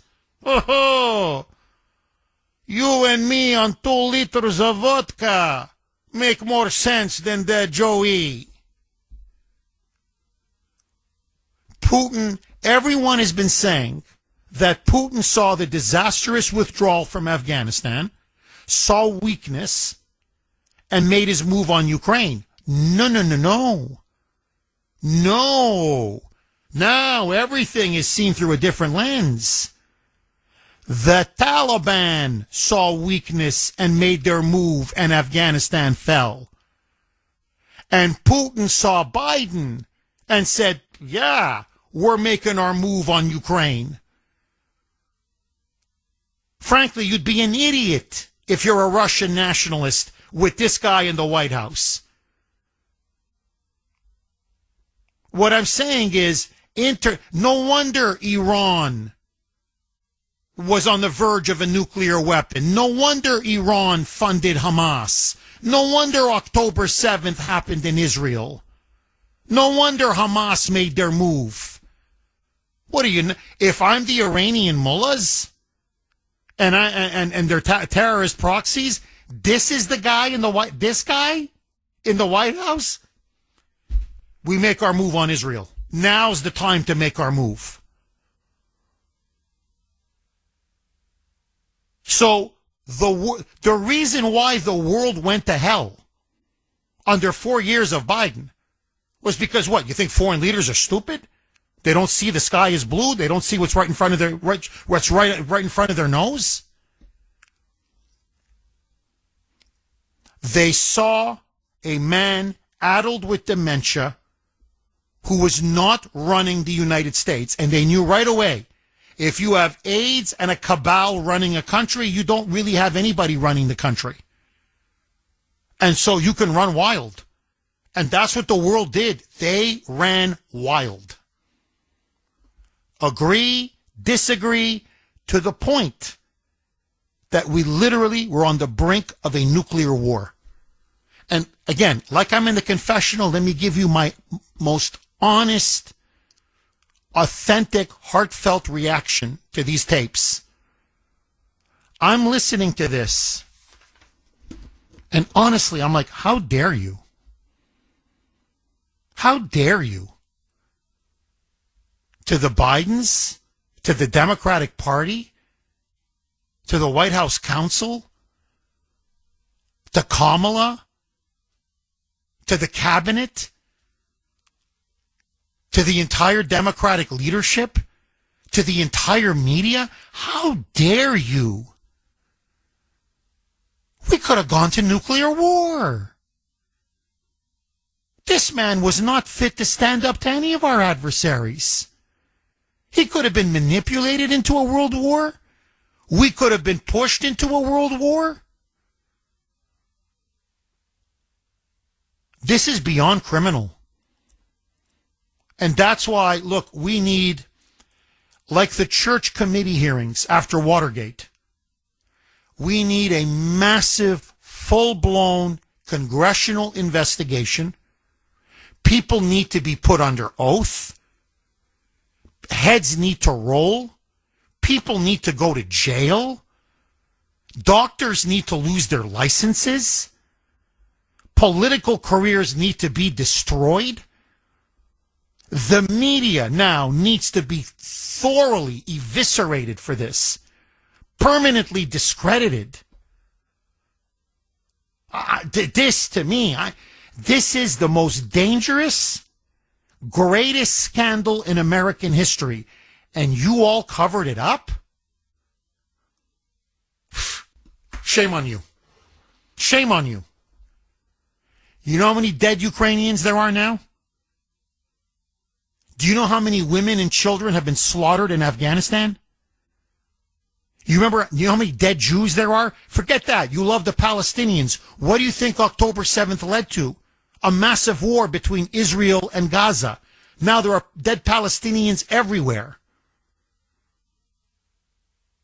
Do you know what this has unleashed on the world? The 4 years of this idiot's presidency? The invasion, forget the world. Our country, 20 million illegals flooded in. Joycelyn Nungare dead. Laken Riley dead. Countless women dead. Countless Americans, children dead. And, initially we thought, well, this is all Biden's policy. No. You just listen to the guy. You're like, hey, I don't know if it was Obama. Who knows? Someone's just guiding his hand. Sign that executive order. Next. Auto pen. Next. Sign this order. Next. This order. Next. This order. Next. Who was running the country? We now need to know who ran the country, who made these disastrous decisions, why was this done behind the back and in the shadows where the American people had no idea. I mean, we saw what we saw. We heard what we heard. But no one knew the full extent. Not this. Not this. Bob in Raynham. Thanks for holding, Bob, and welcome. Hey, Jeff. Hi, Bob. Hey, Jeff. How's it going? Good. How are you? Good. For everything you just listed, I don't have an ounce of sympathy for this man. And I hope he can at least suffer as much as Laken Riley did, and all of the people and all of the families that have suffered losses due to this evil man's policies. And he is evil. He's corrupt. He's a traitor. And I don't have an ounce of sympathy for him. I just hope the pain is excruciating. I hate the man. Bob, when they came out with the announcement yesterday, were you surprised?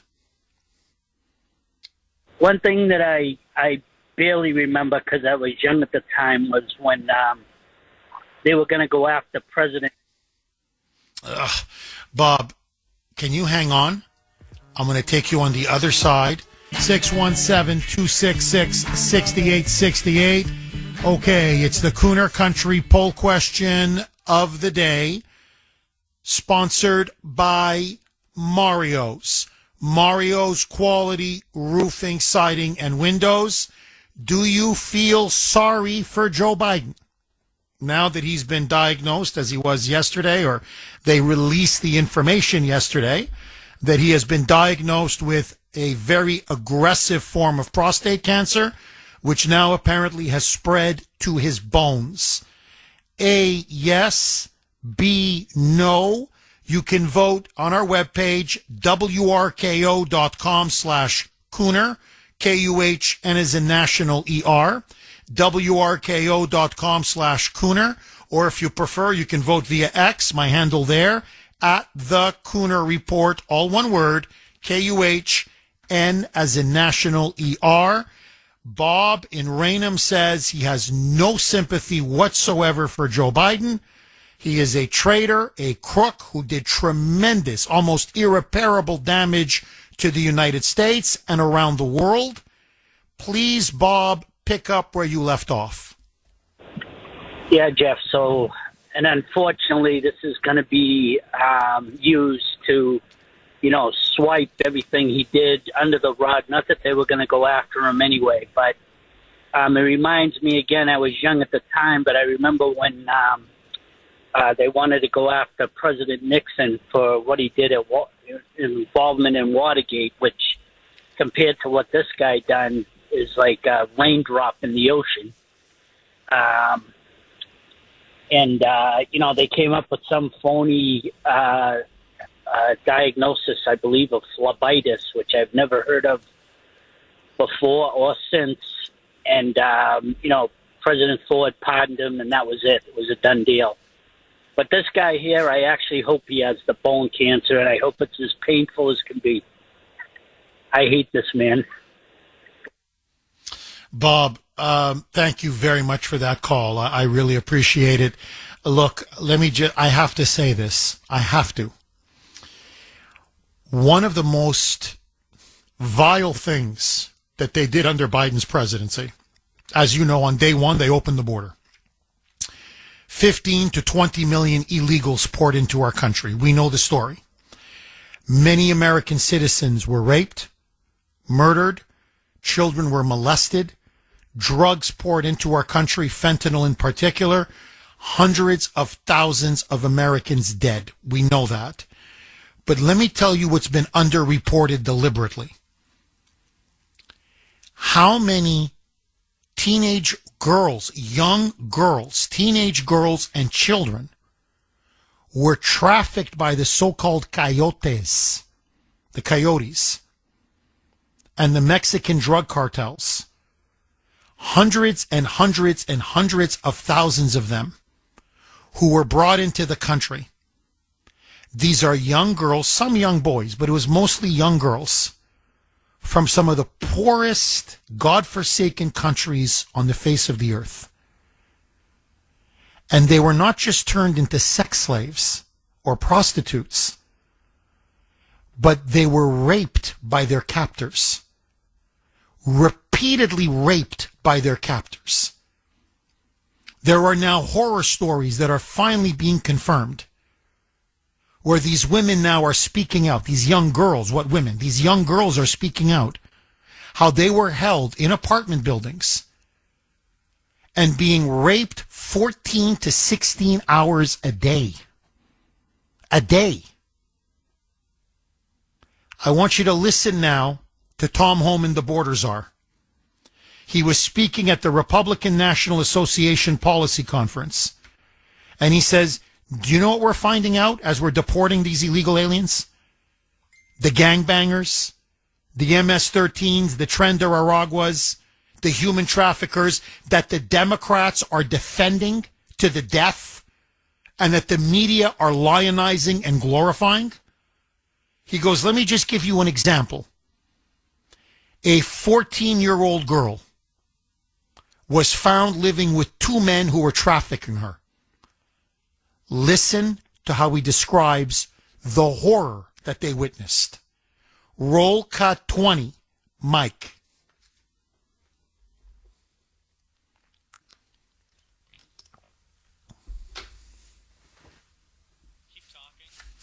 All right, it looks like we may be having some technical difficulties, but essentially it's they rescued, she's an illegal, trafficked into the country, and that ICE went in and they rescued this poor 14-year-old girl who was found in an apartment living with you got it, Mike? Okay. Two illegal men who just raped her nonstop. One raped her, then the other raped her. Then they would pay, I guess have other Johns come in, rape her, and then when they were done, they raped her again. And they just did it day after day after day after day. Roll cut 20, Mike. A 14-year-old little girl living with two adult males who trafficked her, and we found her she's pregnant from trafficking, being forced into prostitution. 14 years old. So we're taking care of her, both physically and mentally. Despite what the media says, we're not heartless. We care about these kids. I'm a father. And the reason I'm so emotional and so hard, headstrong on this issue, because I've dealt with dying children throughout my career. I've held dying children. I've held dead children. I talked to little girls as young as 9 that were raped multiple times by the criminal cartels. I'll never forget it. When you get on your knees, you talk to a 9-year-old little girl, everything innocent and pure is ripped from her, and she don't believe in humanity anymore because you had a bunch of animals crawling on her and taking everything pure from her. You'll never forget it. That's happening every day through this trafficking, and we're going to put an end to it. Everything we can do. That was because of Joe Biden, or now the people pulling his strings. I want to know who. We demand to know. I want to know who. Who was the architect of his open borders policy? He didn't sign that EO. We now know that. So who did it? Who was the genius, the evil genius that said, yeah, let 20 million people pour in unvetted. Yep. 14-year-old girls will be trafficked and then raped and raped and raped and raped and raped. So do I feel sorry for Joe Biden? I'm sorry. No. I'm sorry. May God forgive me. May God forgive me. No. The man is a monster who presided over a monstrous regime.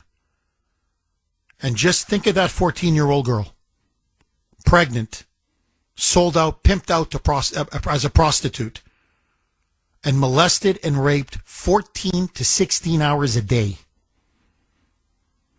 That girl is destroyed. And it's not one. Hundreds of thousands of them. But the Dems go on about the children. You phonies, you frauds, you. 617-266-6868. So, I'm sorry. I have no sympathy for this man whatsoever. Kath, is it Kath or Kathy? Kath in Waltham. Thanks for holding, Kath, and welcome. Oh, my God.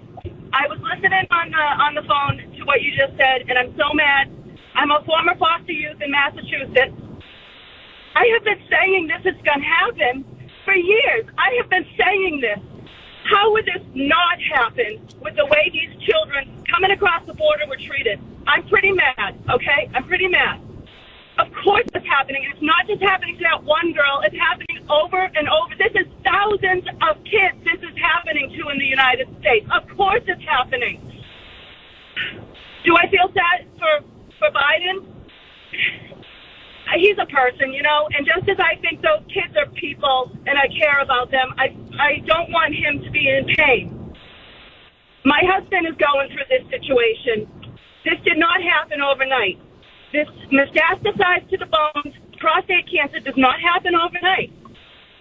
We have been lied to, and what I think we need now is a completely independent organization that gives us updates on the president's health, because this is weaponized secrecy. That's what this was, and this would have affected how people voted had they known about all of that.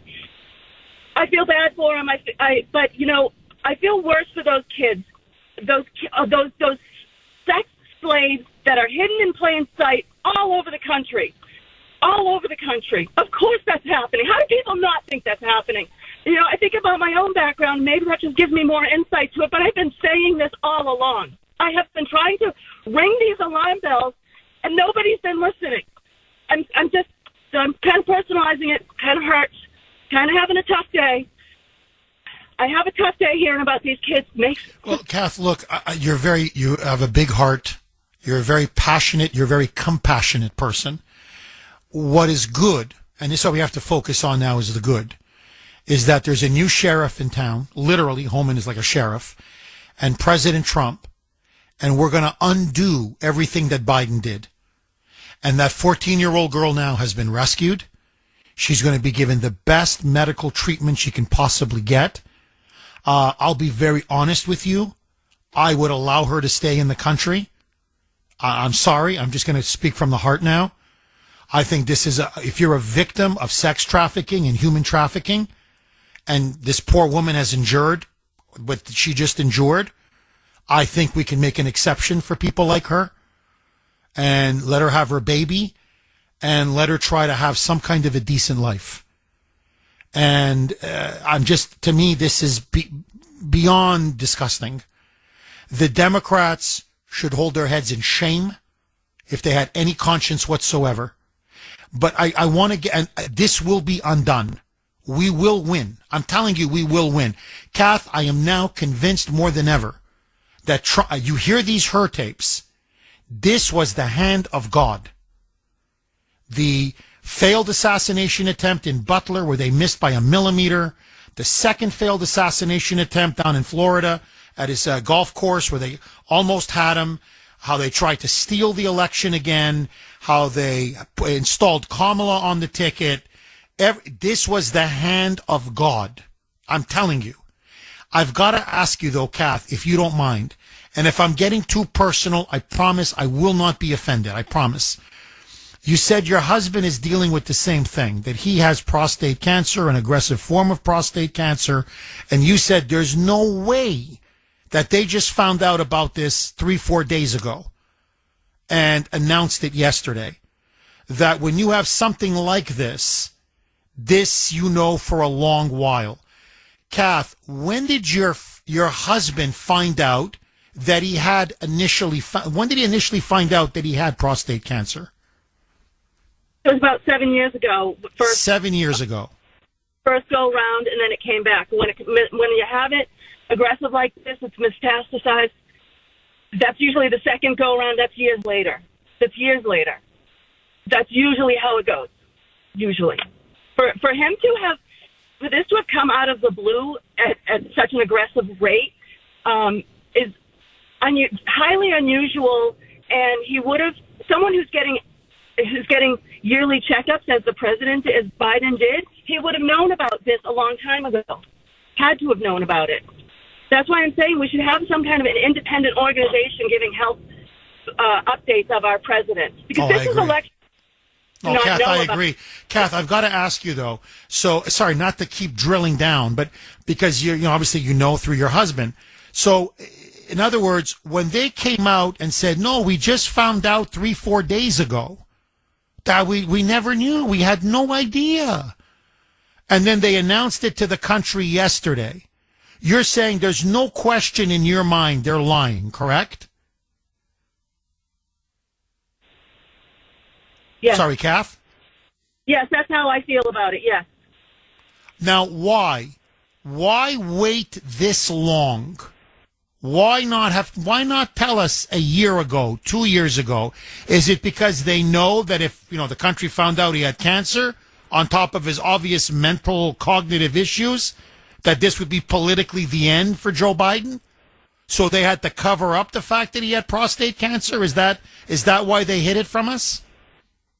Probably. Look, the only way you're going to find out you have this kind of stage, this stage of prostate cancer is if you never went for checkups and you did not take care of your health in that manner. And that is not the case with former President Biden. He got yearly checkups. He got them more often. He had to have. It doesn't make any sense. No, Kath, he had the best. I'm telling you, he had the best doctors in the world. And they were checking up on his health all the time. All the time. In fact, Kath, look it up. They gave him a clean bill of health just a couple of months ago. I got an answer to me. It's kind of a metaphor here. They lied, but they came out and said, again, his doctor came out and said he's mentally fit as a fiddle, phenomenal shape. He's in better shape than most people in their 40s. That's what they just told us a couple of months ago. Well, the doctor was probably parsing his words and parsing what he would disclose, and would focus on the medical issue, on the mental health issue, and only talk about that. That's why I'm saying we should have some kind of an independent organization that gives us these updates. I agree. Because we're being lied. I agree. Well, this is like a lie. The doctor lied. The medical team lied. They clearly lied. There's no question. There's no question. Kath, a great call. Thank you very much for that call. Again, I'm sorry. I go back to Lady Macbeth, that evil witch. Okay, you know a term I really want to use, but I can't. That evil witch. Your husband is mentally disintegrating, making a fool of himself, and he's got prostate cancer, and you keep pushing him to run because you're so addicted to the money, to the power, to the fame, to the attention. Ay, ay, ay. Seriously, ay, ay, ay. The woman is sick. She's sick. To me, the whole family is sick. Hell, the whole party is sick. Matt in the great state of Indiana. Thanks for holding, Matt, and welcome. Jeff, is this you? Yes, Matt, go ahead. You're on the air. Go ahead, my friend. It's not Matt. Sandy got my name wrong. It's Jack from Indiana. Jack. Now this is what I'm talking about, Jack. Guys, how do we go from Jack to Matt? I could maybe get Jay, John, Jim, but Jack, and you end up with Matt? I'm just saying, guys. All right, sorry, my apologies, Jack. Go ahead, my friend. Okay, I'm going to say something that's really controversial. Yes, please, no F-bombs or the S word, crap, or just say crap or excrement or poop. So just no swearing. Otherwise, say whatever you want to say. Go, Jack. I want to start out with saying that I'm glad Biden has cancer. I think that's God's punishment to him on earth. And second of all, I think the Catholic Church, I know you're Catholic, I'm Baptist, but I think the Catholic Church with this new Pope is an abomination. And I want to say, let's flip the script. Let's say this was Trump that had mental issues and physical issues. He loves America. I'll bet you the best steakhouse and the best steak at your choice that he would have come out and said, hey, I'm sick. I'm going to turn my presidency over to J.D. Vance. What do you think? Oh, you're 1,000% correct. Jack, not 100, 1,000% correct. Number one, look, let's be frank, okay? Number one, let's just objectively. Melania would have said, Donald, I'm sorry, I love you to death, and I know you want to be president. You just can't do it anymore. Please, you're making a fool of yourself. They're laughing at you. You're rambling. You're not remembering things. Come on, no, I'm not going to make you the butt of jokes. We're not going to do this. You're going to go to Mar-a-Lago. You're going to be treated by doctors. If we have to, we'll put you in a nursing home. But we're going to preserve your dignity. I would do the very same thing to my dad, as an example. I'm telling you, Don Jr., Eric Trump, Ivanka Trump, whatever you think about them, the whole family would say, Dad, I'm sorry. This is what they call an intervention. Dad, we love you, we love you, we love you. But you have to step down.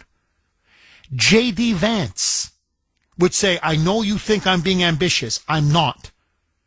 Mr. President, for the good of the country, you need to step down. Marco Rubio would tell him he needs to step down. I mean, I could just go on. Susie Wiles, I guarantee you, would say, Mr. President, no one loves you more than me. It's time to hang up the hat.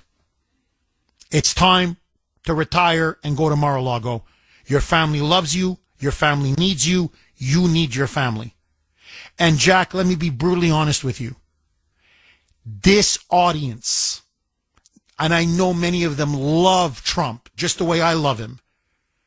Out of love and out of respect for him, we would say, Mr. President, what you did is incredible. There's JD now in the wings. It's time to pass the baton. Mr. President, it's time to ride off into the sunset. I know this audience would say he's not up for it. He can't do it. He's got to go. I would be calling for him to retire gracefully and to go to Mar-a-Lago or nursing home or whatever. I'm telling you, I know that. You know, I'm such a hypochondriac that now I'm thinking I have prostate cancer. Really, I'm like, I'm 55. Geez, maybe I should call my doctor and get an examination done, which is exactly what I'm going to do after the show. Suddenly now, I'm telling you, I'm like, I don't know. I don't feel well down there. Suddenly I'm like, am I going to the bathroom too often? Something doesn't seem right. So anyway, but let that go. Okay, this is from Clara on Messenger. And again, on fire. Absolutely on fire. Jeff, isn't it incredible that this cancer diagnosis for Biden comes out now? The books are coming out about how Biden was indeed incompetent. So now he won't be able to be questioned about anything because, quote, he's not up to being questioned, unquote. And here we go again. He'll get away with everything he's done. That will go for every Democrat who should be questioned. All of a sudden, they'll have some disease, memory loss, or can't be put under pressure. They are so transparent. Well, it's so convenient now for Joey, huh? All of a sudden, big Robert Hur scandal, those tapes. And suddenly now that aggressive prostate cancer, it came out of nowhere. It just last week, they just found out about it last week. We had no idea for years. We knew nothing. Suddenly, can you believe it? Can you believe it? Okay, one more, and then I want to go right to the phone lines. This is from Jennifer. Let me see. Where is... Oh, there it is. Jennifer. It's a long message, so I can't read all of it. But when I talked about foreign leaders and how they knew that he was clearly, dementia, addled with dementia, the one person I forgot to mention was Zelensky. He clearly saw that Biden had dementia, and he took advantage of him and the United States. And this is Jennifer's point. Jeff, you're absolutely correct. All of those foreign leaders knew about Joe Biden's condition. President Zelensky of Ukraine knew. And this is how he got hundreds of billions of dollars from the United States. Many members, if not all of those in Congress and the Senate, knew. And it was discovered that Biden had cancer, and they hid it. Biden told a reporter that he had cancer in 2022. They denied it. Another cover-up. And then Jennifer says, to be honest, Jeff, I really have no sympathy for Biden. He is a horrible man who digitally raped Tara Reid. Who knows how many others? He showered or took inappropriate showers with his 11-year-old daughter. I think he was a pedophile, a rapist, and a racist. And no, I have no sympathy for Biden. Look what he did to the J6ers and allowed them to suffer in those horrible jails and refused treatment of those who had cancer. This announcement of his cancer is just a deflection of the Her audio tapes. I'm with you all the way. I mean, Jennifer goes on to make other excellent points, but I'm with her all the way. I mean, you look at what Biden has done to people over the years and how many lives he's destroyed. I hate to say it, but what comes around goes around. Betty in Quincy. Thanks for holding, Betty, and welcome. Hey, Jeff. How's it going? Good. How are you, Betty? Good, Jeff. This is crazy. I think, and I listened to the poll question today, and I have to say, I think the reason why most of us are having a hard time with this or struggling with it, with the question today, is because we actually have a heart, Jeff. We have a soul. Anyone with compassion, empathy, and love for humanity would have these feelings. Unfortunately, most of the Democrats know this, and they play us, right? The Democrats are all power and control. And I really think that they know they're just disposable to each other. I mean, they're playing on our heartstrings for so many years. They know we're passionate patriots, and American-loving citizens to the core, Jeff. I mean, we all saw what Biden was going through. Everybody knows this. And they're just playing it out. They're playing it out, and they just pushed him aside. I mean, we all saw it, and this is what they play on, Jeff. They leave us twisting in the wind, questioning, are we real Christians? Are we compassionate? Are we good people? But that's what they wait for, and then they go in for the kill. I mean, I think that they're just they're sick and twisted, and as the last caller said, they're just throwing this out there. They're just throwing this out there to play on our compassion. And you know what? When you think of that 14-year-old girl, Jeff, and how many like her have been in that, I mean, it is sick. I don't think they have a soul. I think they're heartless, and it's just like next. They're disposable. Throw that one away. Who can get to our party next? who can like push our agenda. I think they actually are like the Muslims in a sense. I think they think they're going to get rewarded for like the takedown of America. It's really sick and twisted, and I think the Republicans need to stand strong on this. We all know what we saw. We all know what he did. We need to just like take charge, of Trump in the office right now and everything. No more feeling bad. No more feeling sorry, Jeff. We have an agenda, to keep up to the American people and to all these poor little kids being trafficked. That's what I think. Betty, let's say the tables were reversed. Okay, let's say the shoe was on the other foot. Just for the sake of argument. Trump is mentally feeble. He's addled with dementia. He's got aggressive prostate cancer. His wife knows it. His family knows it. His entire staff knows it. Republicans know it. The conservative media say, I know it, whatever. Tucker knows it. And we on Newsmax, and we all covered up for him. What do you think the Democrats' response would be? I'm just curious. Jeff, they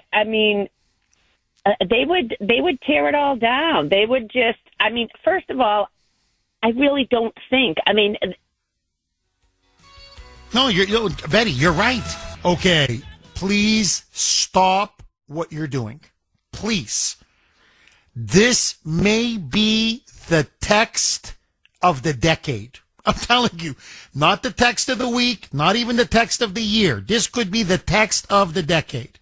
It is from 781. Now listen, I don't know who you are, but 781, you are a genius. I don't know what your IQ level is. Guaranteed 140 or above. Guaranteed. All right, so, Jeff, I'm so old. I remember 2 months ago at Trump's State of the Union when Democrats couldn't even bring themselves to clap for a 13-year-old cancer patient with multiple brain surgeries. And now they want us to not talk about the cover-up of the century because a career criminal / pedophile, i.e. Joe Biden, has cancer? Interesting.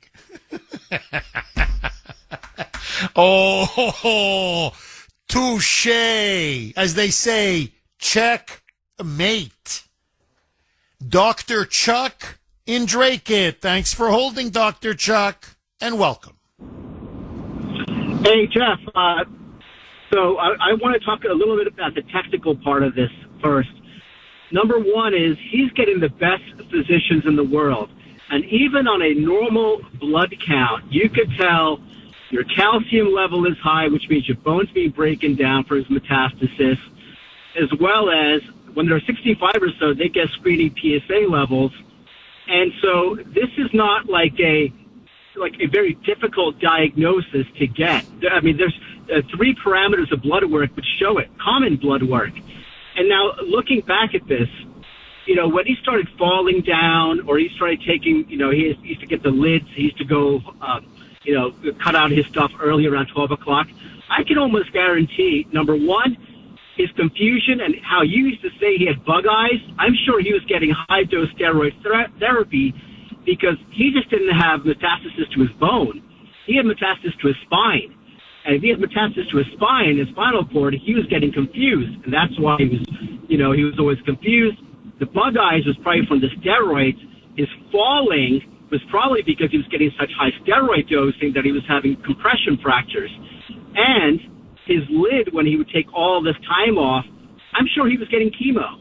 He must have been getting chemo for the last few years.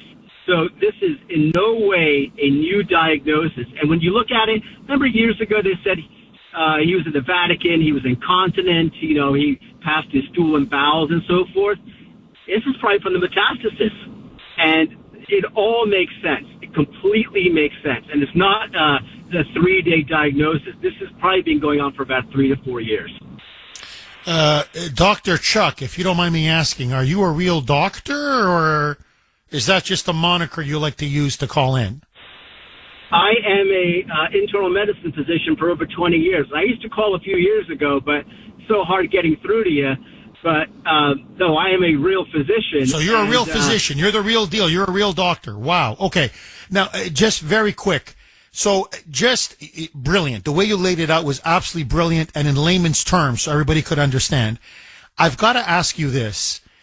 Is it possible for someone to develop aggressive prostate cancer that is now spreading to the bones just like 3-4 days ago? In other words, they knew nothing. They knew nothing throughout his presidency. They knew nothing after he was dropped out of the race. They knew nothing after Trump won. They knew February they gave him a clean bill of health. Clean. He's fitter than you, Dr. Chuck. He's fitter than me. So that he just developed this out of the blue last week. Is that physically possible? Possible for somebody who's not seen a physician in 50, 60 years, who doesn't get annual, not even annual, probably like monthly checkups by his primary care physician in the White House. And the thing is, Jeff, when you go get your blood work, you get your A1C level drawn. They do a basic metabolic profile on you to see how your kidneys are, because you always develop kidney problems, with diabetes and so forth. They check a calcium level they always get a calcium level. A calcium level would be high in somebody with bone metastasis. You could probably go spend $50 and go to one of these, Quest Diagnostics, and this is not a highly specific gene test to look for cancer. This is a very easy test, and when your calcium is elevated, you start getting confused. You get confused irregardless. If you're taking diuretics or water pills, your calcium level goes high. So there is zero chance that this was diagnosed. I'm not talking 3 days. I'm talking this has been probably a minimum of about 3 to 4 years. Wow. It explains everything. Explains all the time he took off, because you'd have that cough, you'd have that raspy stuff. And he was probably getting chemo. He was immunosuppressed. He was probably developing opportunistic infections like pneumonias, whatever, the COVID ridiculousness, getting that over and over again. So, yeah, this is an old diagnosis at a very convenient time. Dr. Chuck, please forgive my ignorance, okay? You're the medical expert. I'm not. This question may sound very stupid to you, but when I think chemo, because you said he's probably been doing chemo, I think losing hair, like going bald. Although, frankly, my mother had chemo and she didn't lose her hair. But anyway, let that go. Normally, if you're doing chemo, wouldn't you be losing your hair? What do you say to that? And, well, he used to be bald, and he got plugs in there. And there are oral therapies that you can have for hair growth. So I'm sure with the kind of level of sophistication they have at the White House, you could do a lot of things that would not necessitate just having hair loss. Oh, okay. Yeah. Dr. Chuck, final question. To me, you're like the Kuhner Report's official physician. Really, to me, you're like Kuhner Report's official doctor from now on, okay? So the next time you call, you just tell Sandy and Mike it's Dr. Chuck. You go right to the front of the line. You understand? Doctors, veterans and doctors, front of the line. So I don't want you to wait too long anymore because I love to talk to you. I'm 55, Dr. Chuck. Should I be getting a prostate exam? Exam, and they just feel for the nodularity of your prostate. They do a rectal examination. I think a PSA level is, a sufficient test for that. That's more of a diagnostic. That's more of a definitive test. The most definitive test is a biopsy. It's not a bad thing to get, Jeff. But you probably also have urinary frequency because you're diabetic, and you got to lose some weight because you're drinking Diet Cokes and eating Big Macs. Yes, doctor. All right. So on your advice, I will set up an appointment. Dr. Chuck, thank you so much. And you sound just like my other doctor. You're overweight. Lay off the Diet Cokes and the Big Macs, for God's sake. I'm sorry. Okay, yes, doctor. Dr. Chuck, outstanding information. Well, that's what. So it confirms what everything I've been told. No way they just found this out a couple days ago. It's an absolute lie. He must have had it at a minimum for a couple years. Dr. Chuck is saying maybe even 3 or 4 years. So we were thinking they were covering up the dementia, which they were. Now it could be they were covering up the prostate cancer. You can't make this up. 617-266-6868. Tom in Boxford. Thanks for holding, Tom, and welcome. This is me. Go ahead, Tom. You're on the air, my friend. Yeah, you there, Jeff? Yep. Go ahead, You Tom. there? Yes, you're on. Go. I currently have stage 4 bone cancer. Oh, I'm so sorry. I've been battling it since I was 46 years old. And to be honest with you, when they brought this all out this morning, hearing it, as the other caller said, I went into remission for almost 8 years. So then I ended up getting metastasized and got a brain tumor first. Let's go right back to Tom in Boxford. Tom has been battling bone cancer for many, many years. It went into remission. I believe it's now coming back. He also has been battling a brain tumor. Tom, I am very, very sorry.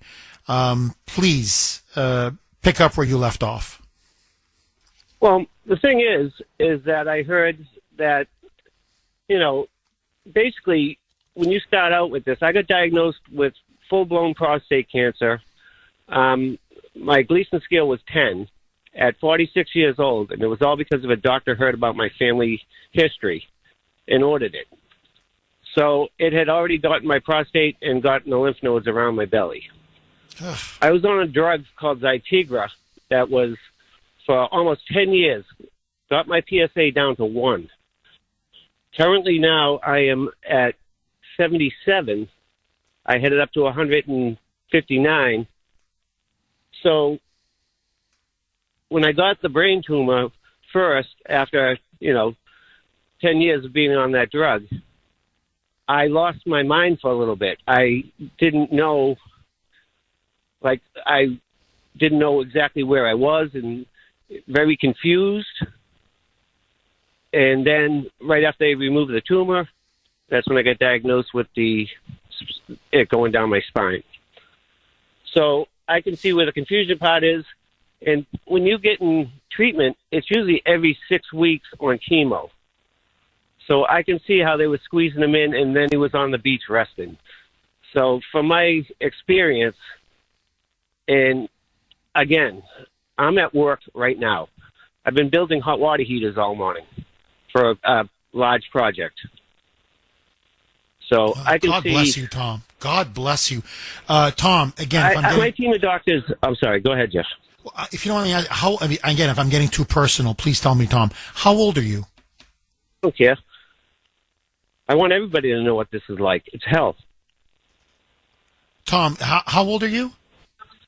I am going to be 63 in 2 weeks. Wow. God bless you, Tom. Whoa. God. You are a warrior, my friend. Tom, my doctors call me Superman for some reason. I don't know. You are Superman. You really are. You are Superman, buddy. I'm telling you. Tom, the bone cancer. I've read about it. People have told me about it. They say it is excruciatingly painful. Is that true? No, it is beyond. I've been in pain 24 hours a day, 7 days a week. Sometimes you get a mad rush of pain that will just literally put you down on the ground. But I work 5 to 6 hours a day until I can't do it no more. And then I go home and I have to have my afternoon nap. One thing I do recommend to you is please have your doctor just do a PSA on you. I wouldn't even have got that PSA till I was 50. I would have been long gone before that. So the pain, people, you just can't describe it to people. I battle it, and that's all you can do. Tom, final question. Do you feel sorry for Joe Biden? I feel sorry for what the people around him did to him. I'm extremely mad. You know, the reason why I'm working is because if I went on disability, Social Security disability, I couldn't even feed myself. That's why I go to work every day. And the other thing is I'm determined to fight this to the bitter end. I lost two brothers that didn't make it to 60 with cancer. 57 and 59. I'm very proud of myself because I outbeat them. But other than that, it's tough. But I see all this money that was donated all over the world and stuff like this, and I've worked my entire life since I was 16 years old, and this is what you get. Tom, God bless you. You're in my thoughts and prayers. And truly, my respects to you, Tom. You are a fighter. You are a warrior, my friend. Tom, please don't be a stranger. You call the show again, okay? God bless you, Tom. All right, let's squeeze one more in. Matt in Maine. Matt, I hate to do this to you. We've got 1 minute left. The floor is all yours. Go. Hey. There's been scandal after scandal, and they just sweep it under the rug. I can't go through the list now, but this is the mother of all scandals. Who's running the country for the last 4 years? Look what they did to those 13 service members. Look at the carnage they cause in our society with lockdowns and lies about COVID. These people are evil. I don't feel bad for him. I feel bad for the country. What we need now is a special counsel investigation like you had for Watergate so that they can't sweep it under the rug. We can keep this in the news. We can expose what went on, and maybe we'll get some justice. Just maybe. Love it. Honestly, Matt, perfect way to end the show. I so agree with you. Get a special counsel. Get somebody we know that will get to the bottom of it. They can't sweep it under the rug. And you're right, the COVID lockdowns. Who was the architect of that? It certainly wasn't Biden. So for all the havoc, the destruction that they wreaked here and abroad, no. We need to know who was running the country. All right, this scandal's not going anywhere, believe me. Bye-bye.